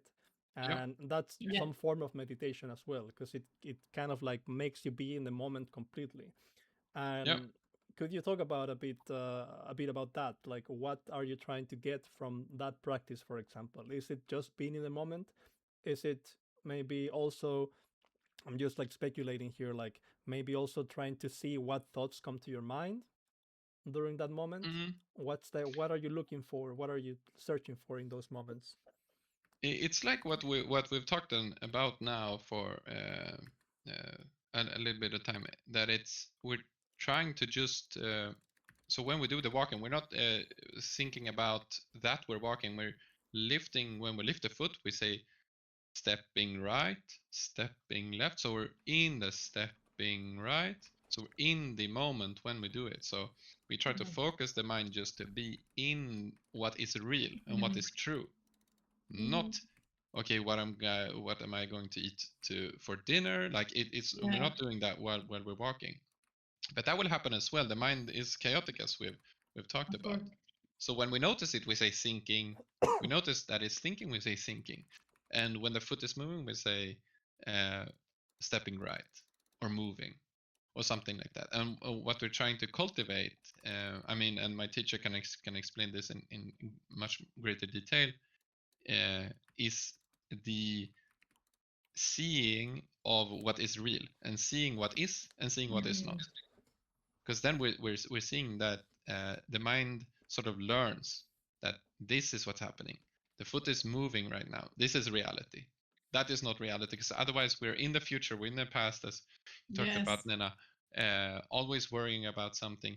But that's not real. That's a process of thinking. But we ascribe it a lot of reality, a lot of realness. So if we do that again and again, the mind gets more used to, okay, this is reality. This is Yeah, what's so the happening. mind will not be everywhere or like No, everywhere. Like will be more like you said, like going to the gym, and so you work every day, and then someday you will see the results. So you will see, mm, okay, now this changed. Now I'm seeing it. Now I'm feeling it. So it's like exactly. reprogramming So our mind, it's the right? exercise of like trying Very to good. Yeah. push your mind into being in the present and Yeah. to accept that the present is reality. That is Mm, reality. It's the Like only reality. the future and the past, that's not reality, and it's maybe, is it for you worth it looking into that, or is not worth it at all? I wouldn't say it's worth. I mean, it's worth it in if you want to do a therapeutical sense, and it can help Yeah, a lot of people to alleviate their sufferings and a lot of pain if you go dive into your mind. But in right. a practice sense, in meditation, it's not worth it. We should not care about the content. I'm not. We're not. We don't know that I'm thinking about work or something. It's just a process of thinking, because every time, I mean, I also feel anxious about work or things that I have to do, Yeah, and then normal when it things. arises, everything that we have to face about that is not that we have to do work tomorrow. That's a very abstract and conceptual. What we're facing is just a continued present experience of some discomfort. So there's a thinking, and we experience this thinking when we are here in the moment, and then we experience discomfort because the thinking we're biased toward. We're thinking about the worry, thinking about what we're gonna do tomorrow, and then so we're just experiencing the suffering in the moment, not because of not the cause isn't a work situation. The cause is experience arises and then reaction to experiences.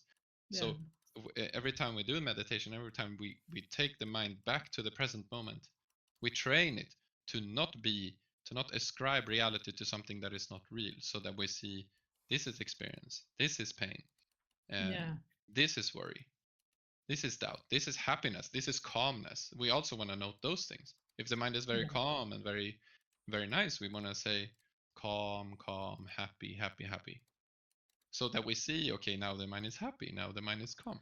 It won't do anything to the experience, it won't necessarily make it go away or anything. We will yeah, just see this is what it is, this is what it is. It puts a, in a way, it puts a barrier between your like real self and the feeling, right? Because you're giving the feeling kind of like a non-moral judgment, you Yeah, know. You're basically like abstracting yourself a bit outside the feeling of like what you're feeling in the moment.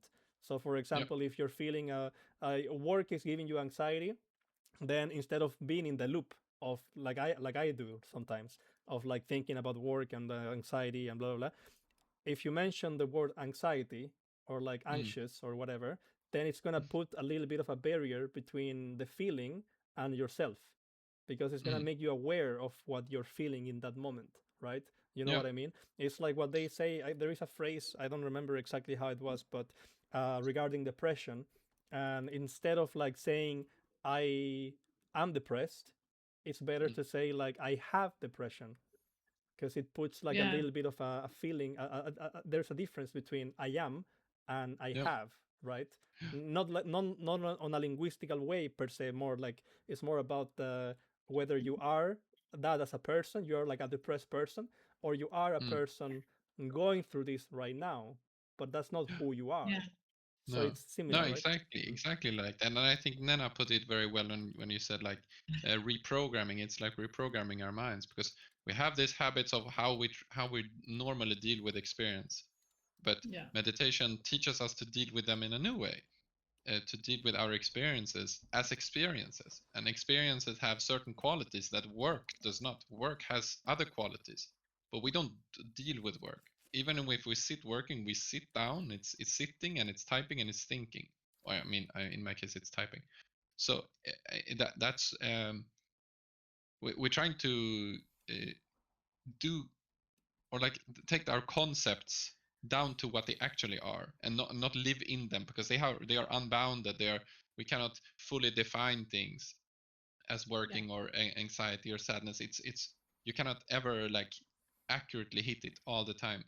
It changes all the time. So we're just grabbing back to, okay, this is the experience, and whatever label is the most sort of precise that we come up with in the moment, that's what we should use.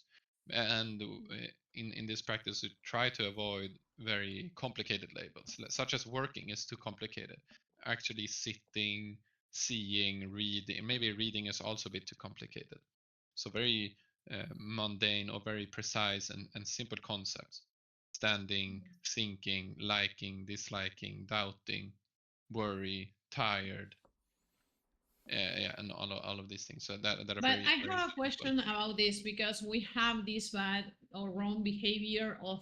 I always say that, and after study Kabbalah, I understand that we keep like our first instinct is to keep repeating ourselves in negative affirmations like I am depressed, I am sad, I Mm. am. It's like nonstop. So it's also the we using words and repeating to our minds or ourselves that we are that. And like I think that asking a question about meditation, we do you think if we change that, not to deny the feeling, right? Because if today I feel sad, I say, okay, I feel sad today, but I'm not a sad person. I feel sad right now. It's not that I am a sad person, right? So I No, have no.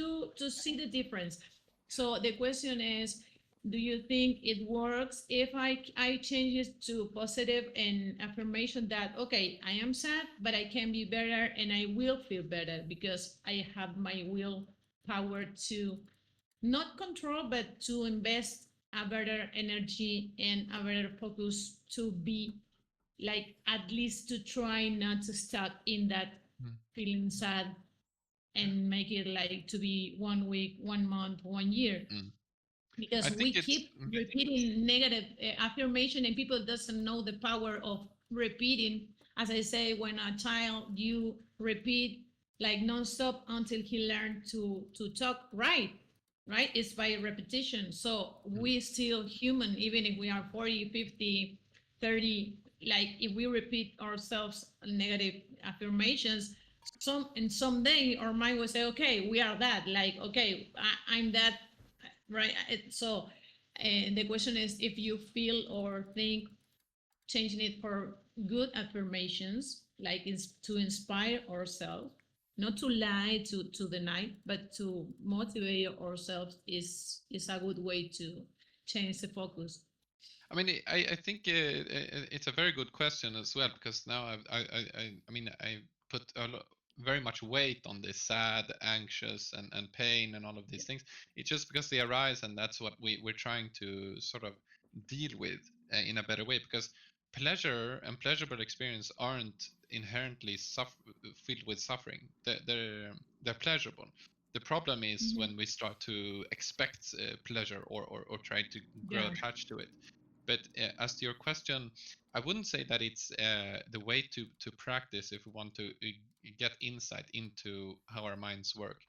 But saying, but in many cases, it maybe can be a very good start or very good sort of approach.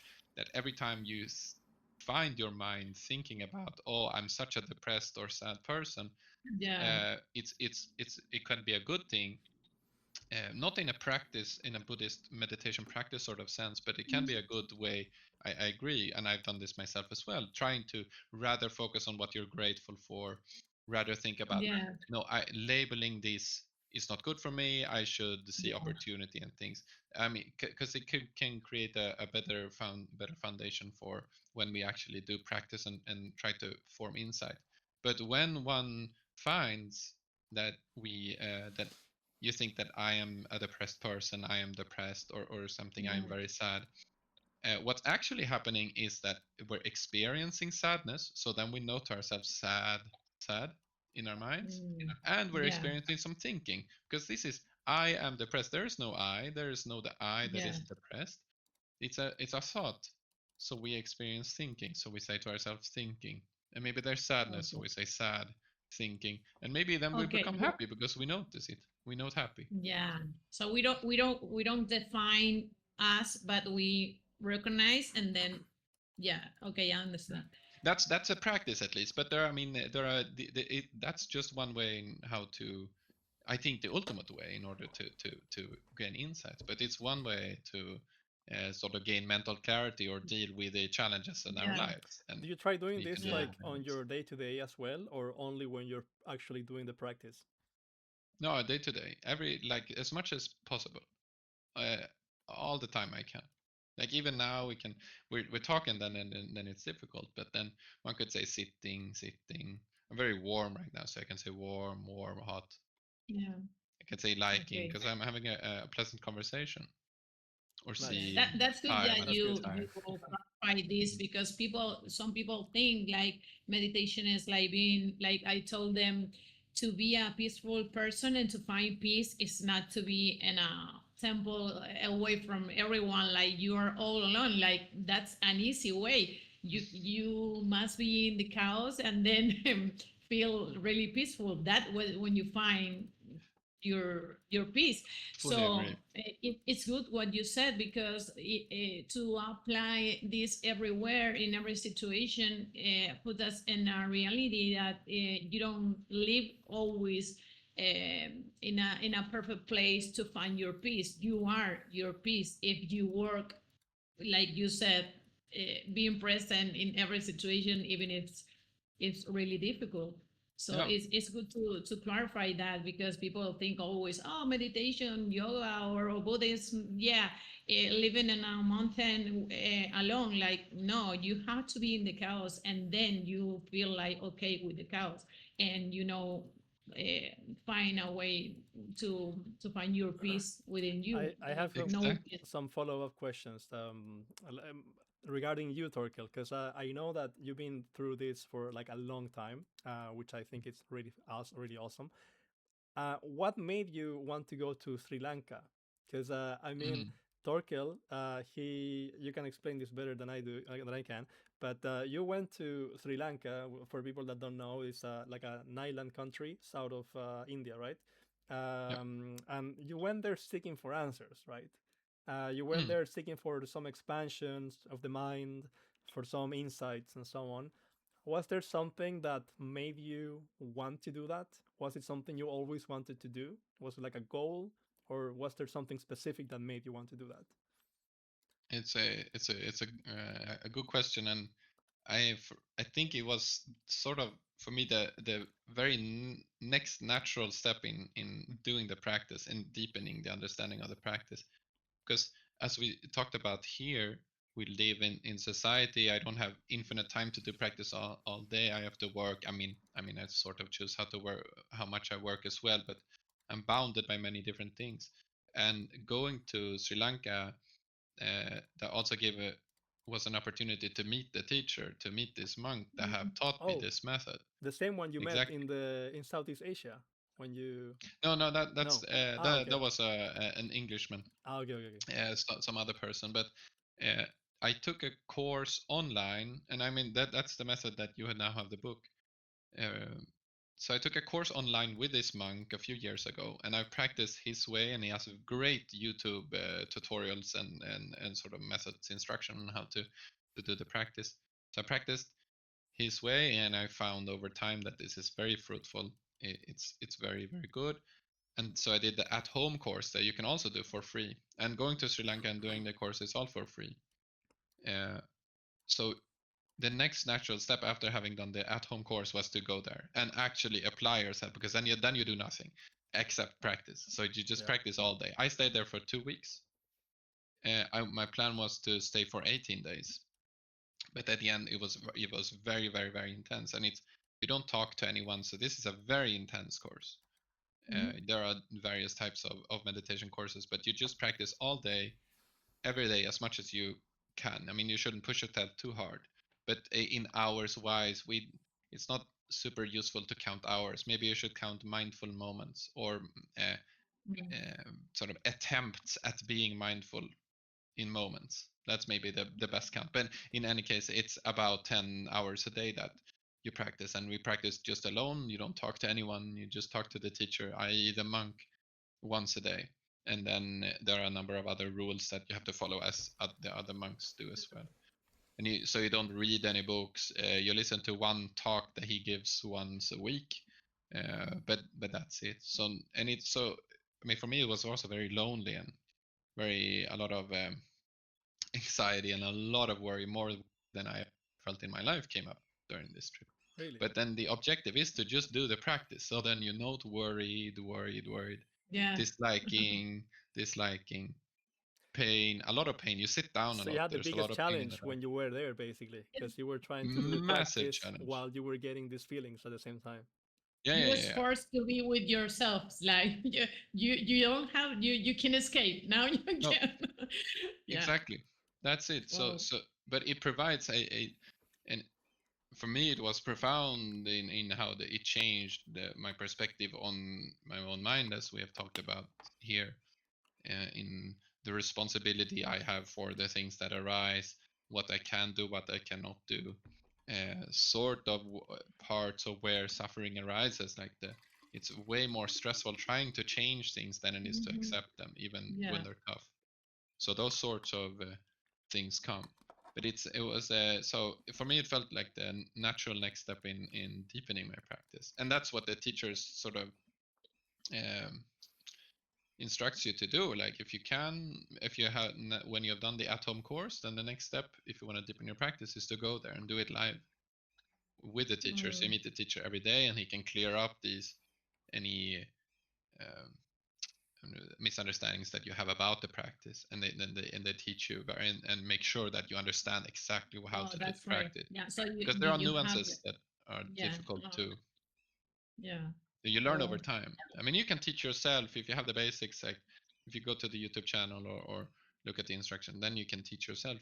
But it helps because it's everyone's different paths, and he has taught thousands of students. So that's it was a massive help and very And most painful, but also most fruitful experience. the end goal for you to go there was to deepen the practice, you say, right? Yeah. To deepen it with the purpose of alleviating suffering, maybe, of Yep. like trying to be even more mindful, even more present. Yeah, I mean, mindfulness in itself is not necessarily a goal. It's not a goal to be mindful all the time, even though that's sort of good practice. It would provide insight. The goal in itself is to gain insight about the nature of our own minds, the nature of reality, and suffering. Because when we get deeper understandings of suffering, that we can then we stop engaging in it. The root cause of suffering that the Buddha said is ignorance. that we don't understand it. So it's like we understand when we go to the kitchen, we understand that we don't want to cut ourselves in the hands with a Yeah. knife because it's painful. So we don't do it.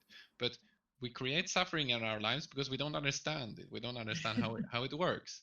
That's the Mhm. that's the sort of basic assumption. And I think that's for me the ultimate goal of our existence, of freeing our minds and being completely free and independent. That we don't. It's like you said, Nana.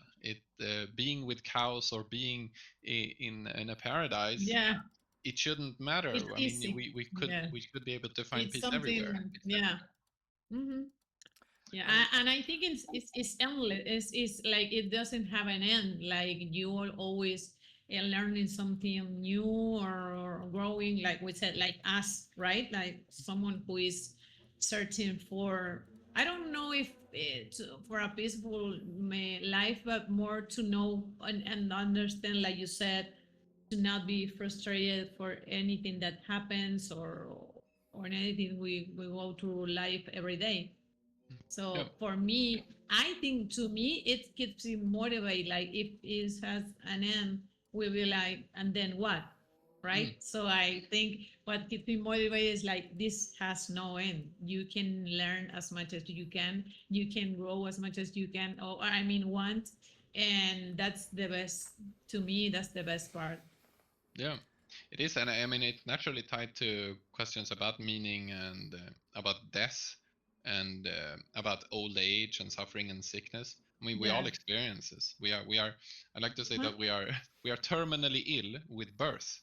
Like we will die. Everyone Yeah, has of to course. die. So thinking about death, maybe it's uncomfortable. Oh, then we have to look at our minds. Why don't I like thinking about death? It's maybe a funny question, but why do I have such a strong reaction toward death? Because it means a loss. Where does this suffering come from if there's suffering bound up in talking about death? But we have to experience this for ourselves and hopefully not for a very long time for with the people that we love. And so there are certain things that we have to experience, and Yeah. if we don't, I mean, we are bound to suffer in that way if we expect them not to happen, if we don't want them to happen. So Yeah, that's but the this crazy is part is what the that Buddha addresses. people is afraid to die, but we all know we are gonna die. It's like Mm. we know it's something we know. So to Yeah, we be don't want afraid to and think to about it, right? right, Mm. but we already know we know, and it's something normally has to happen. So it's yeah, I think most people is afraid to die, but we are all going to die. Like I think so. If Yeah, nothing changed, yeah. right? It seems like it. If not Brian Johnson or someone manages to find a scientific way not to do it. But in any case, that doesn't help the problem really, because Mm, we're bound to just keep on. If we don't find freedom in our minds, we're bound to find suffering in any case, because yeah, things change. We have to be separated by things, even just experiences. It's like looking over here, looking over here. Now I don't see the first thing. yeah, All the time, experience changes, and sometimes it's pleasurable, sometimes it's painful. but So isn't it's trying to find independence from I this change. I always had this like problem with death, but of course I've always known that I was gonna die.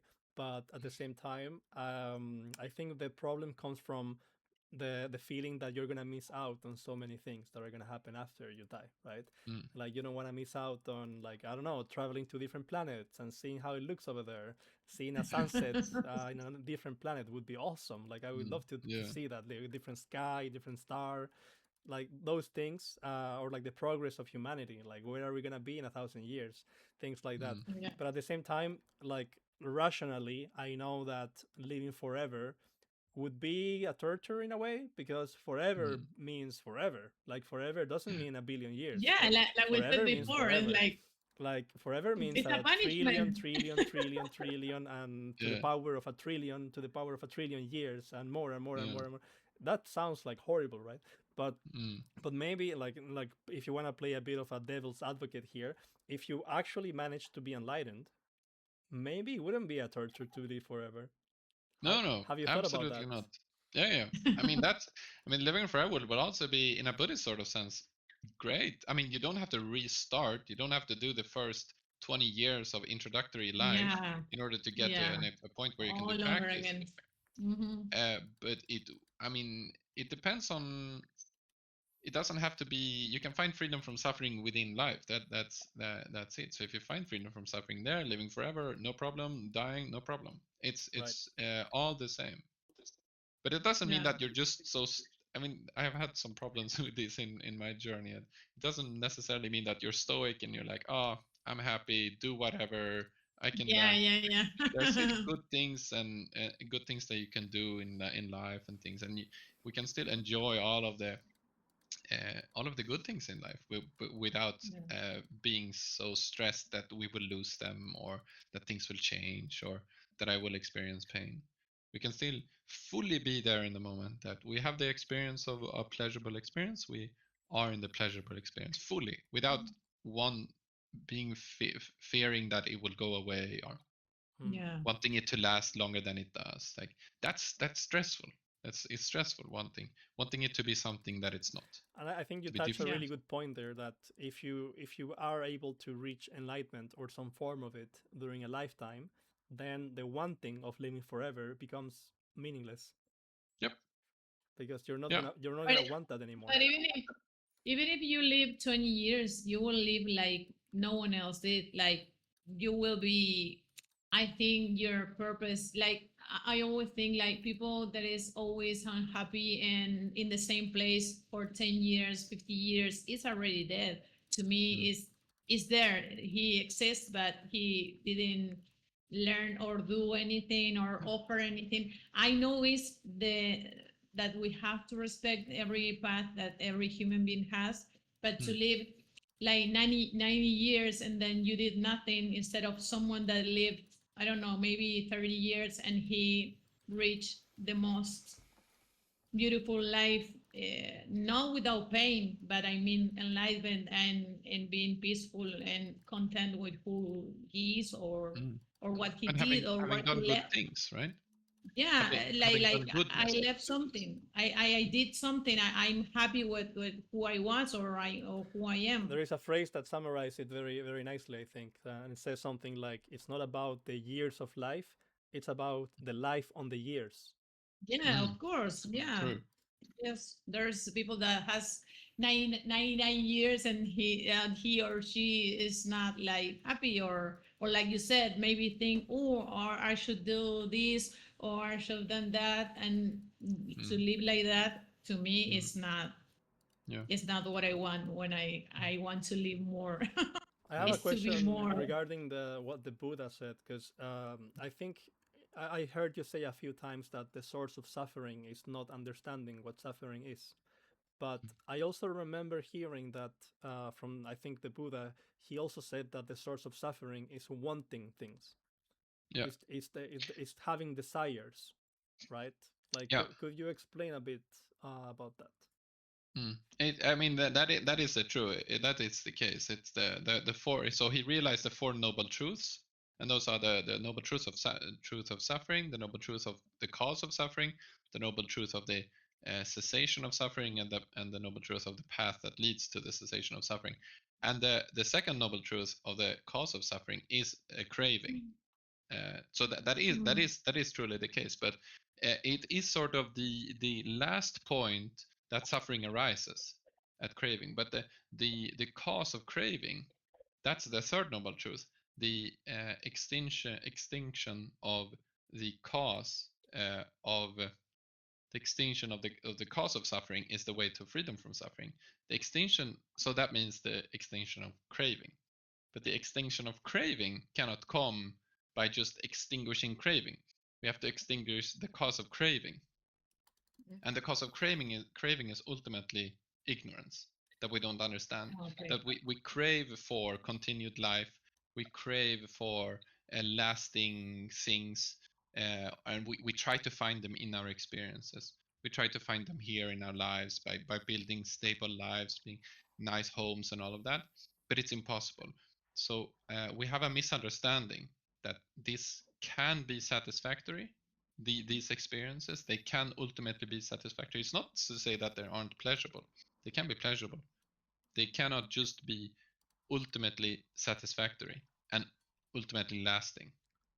So it's when we truly understand it, we have that misunderstanding. That's how we normally live our lives, that we think that this will make me happy forever. If I only get this and this and this, I will get Yeah. happy. But we have this misunderstanding, so we have to remove the ignorance. And removing the ignorance we do by seeing, by observing, by learning. And so that's when the meditation comes in, where we do the seeing. That's why we see the foot moving, stepping right. We see what's happening. So we apply. It's like a scientific thing. We go and we observe. Okay, what's happening right now? What's happening Yeah. right now? So then we extinguish ignorance. And if we extinguish ignorance, ultimately we extinguish craving. And if we extinguish craving, we extinguish suffering. So that's sort of the long causal path. Because I mean, the Buddha talked a lot about this. The causes for this and the causes for that. One thing leads to another. Yeah. That's So great. there are 4 different pillars that he came to realize are the path to enlightenment, the path to erase suffering. The Four Noble Truths. Yeah. That's virtually his entire teaching is about the Four Noble Truths. So it's truths about reality in life. So it's the suffering, cause of suffering, the cessation of suffering, and the path that leads to the cessation of suffering. And the last part, the path that leads to the cessation of suffering, contains 8 different parts to the path. So it's right speech, right thought, right understanding, right action, right livelihood, right concentration, right mindfulness, and right effort. And those parts, when those are fully realized, so to say, right, it says right view or right understanding, right thought, right action. There are many things that can be said about these individual parts. When those are fully realized, then that is the path. Realizing all of those is the path that leads to the cessation of ignorance, that leads to the cessation of craving and cessation of suffering. So it is the Four Noble Truths is the full teaching, but the last one contains the 8 parts, the full eightfold noble path that leads to the end goal. So it is quite complicated. All of the teaching is very logical in a sense. Parts of it would sort of not be conform to philosophical way of say doing logic, but everything is very clear and cut. This is what we're supposed to do. But this is also sort of the tradition I have practiced in. There are other Buddhist traditions as well that say other things. But from my understanding, this is very clear. Therefore, it's not a sort of religion, so to say. It's a practice. This is the problem that every human being faces. We face suffering, old age, suffering, and death. And he just put, okay, I understood. The Buddha said, I have found the way to be free from this. So this is the way. But in many parts of the world, Buddha is considered to be godlike, and people pray to him, and etc. But and only a few people relatively actually do the practice. Because the practice is quite complicated, and it's as we talk about uncomfortable, Yeah. can be very uncomfortable and tough and things. But how come there Yeah. are different like interpretations of Buddhism if they are all following the same Buddha's teachings and these 4 like pillars that you have to follow in order to get rid of suffering in some way? He was quite structured in like presenting us with these teachings, and I get and why did it happen that they created different interpretations, or are they actually really different interpretations per se, or are they in some cases just like not acknowledging what he taught us? Like why does it diverge?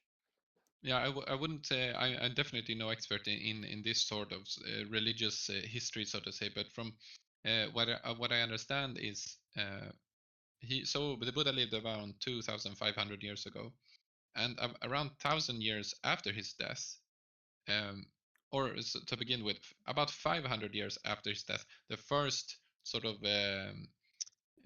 scriptures were written down. Before that, everything was passed mouth to mouth. So Uh-huh. in the Yeah. written scriptures, there's a lot of repetition, and they believe that this repetition comes from that it's a lot easier to remember. But so there are a lot of scriptures. But that was about 500 years after his death. They were written down, and then another 500 years, so 1,000 years after his death, some new scriptures arose from somewhere, and that created a new branch, the Mahayana branch. That's Yeah. the Zen Buddhism and what the Nepalese do. So the Dalai Lama, they belong to the Mahayana branch, and they have a different interpretations of the uh, older text, and they have different. The Four Noble Truths still exist, but they have a different focus in what the practice should sort of lead to. It should rather than lead to the individual liberalization or liberation, the realization of nirvana or liberation for the individual. It should lead to uh, becoming a person that helps other people alleviate suffering for other people. But that's sort of where my knowledge about this Okay, so it was a long ends. But time I think it after. was It was a quite a long long time time after after. he lived. It was not. I mean, as well as you. I'm not like a historian. I can't really tell you about exactly the dates and so on. But I thought I had this idea, a wrong idea. I think that it was similar to what happened to Jesus. That Jesus had these apostles, right? I And was then the about to say apostles, that. I yeah, was about and to then the say the apostles same were the ones that wrote what he taught. Like a few years because after he he died, was yeah like different. shortly after he died, right, in the span of like Uh, the next 100 years or so.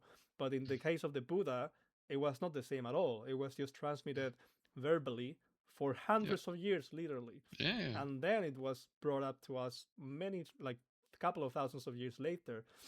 mm, So yeah, of course, and now I answer my own question, and you also answer my own questions. Like, of course, there is gonna be different interpretations because there was so much time that passed, and exactly. just verbally talking about something in just like a few hours can change a little bit the story, Mm, right? So imagine yeah. a few centuries. Yeah, it's like different social groups, different branches evolve, and I think that was the case here as well.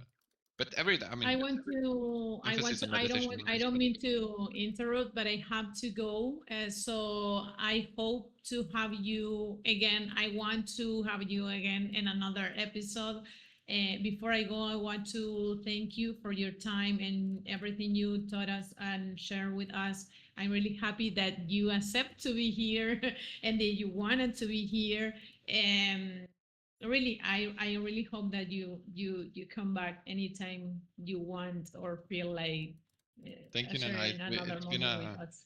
It's been a pleasure talking to you guys. I mean, every time Did you talking, feel, yeah, did you yeah, feel it's good? great. You like it? Yeah. Okay, that's Talking important. to people That who want to talk about these topics, I think is very interesting. It's not that we have yes. to talk about it all the time, every single day, but it has to be a part of our No, I lives. know. And having these Yeah. forums are great. And I hope it can be for the viewers No, and thing. many people will be watching, and I as we said, who has to receive the message, he will receive the message. So that's what we wanted to do. That whoever that is watching and resonated with us, that is something that is enough for all of us, right? That we are here to share and to learn more and also provide information that to remove the ignorance, as you said, that Yeah, is the problem.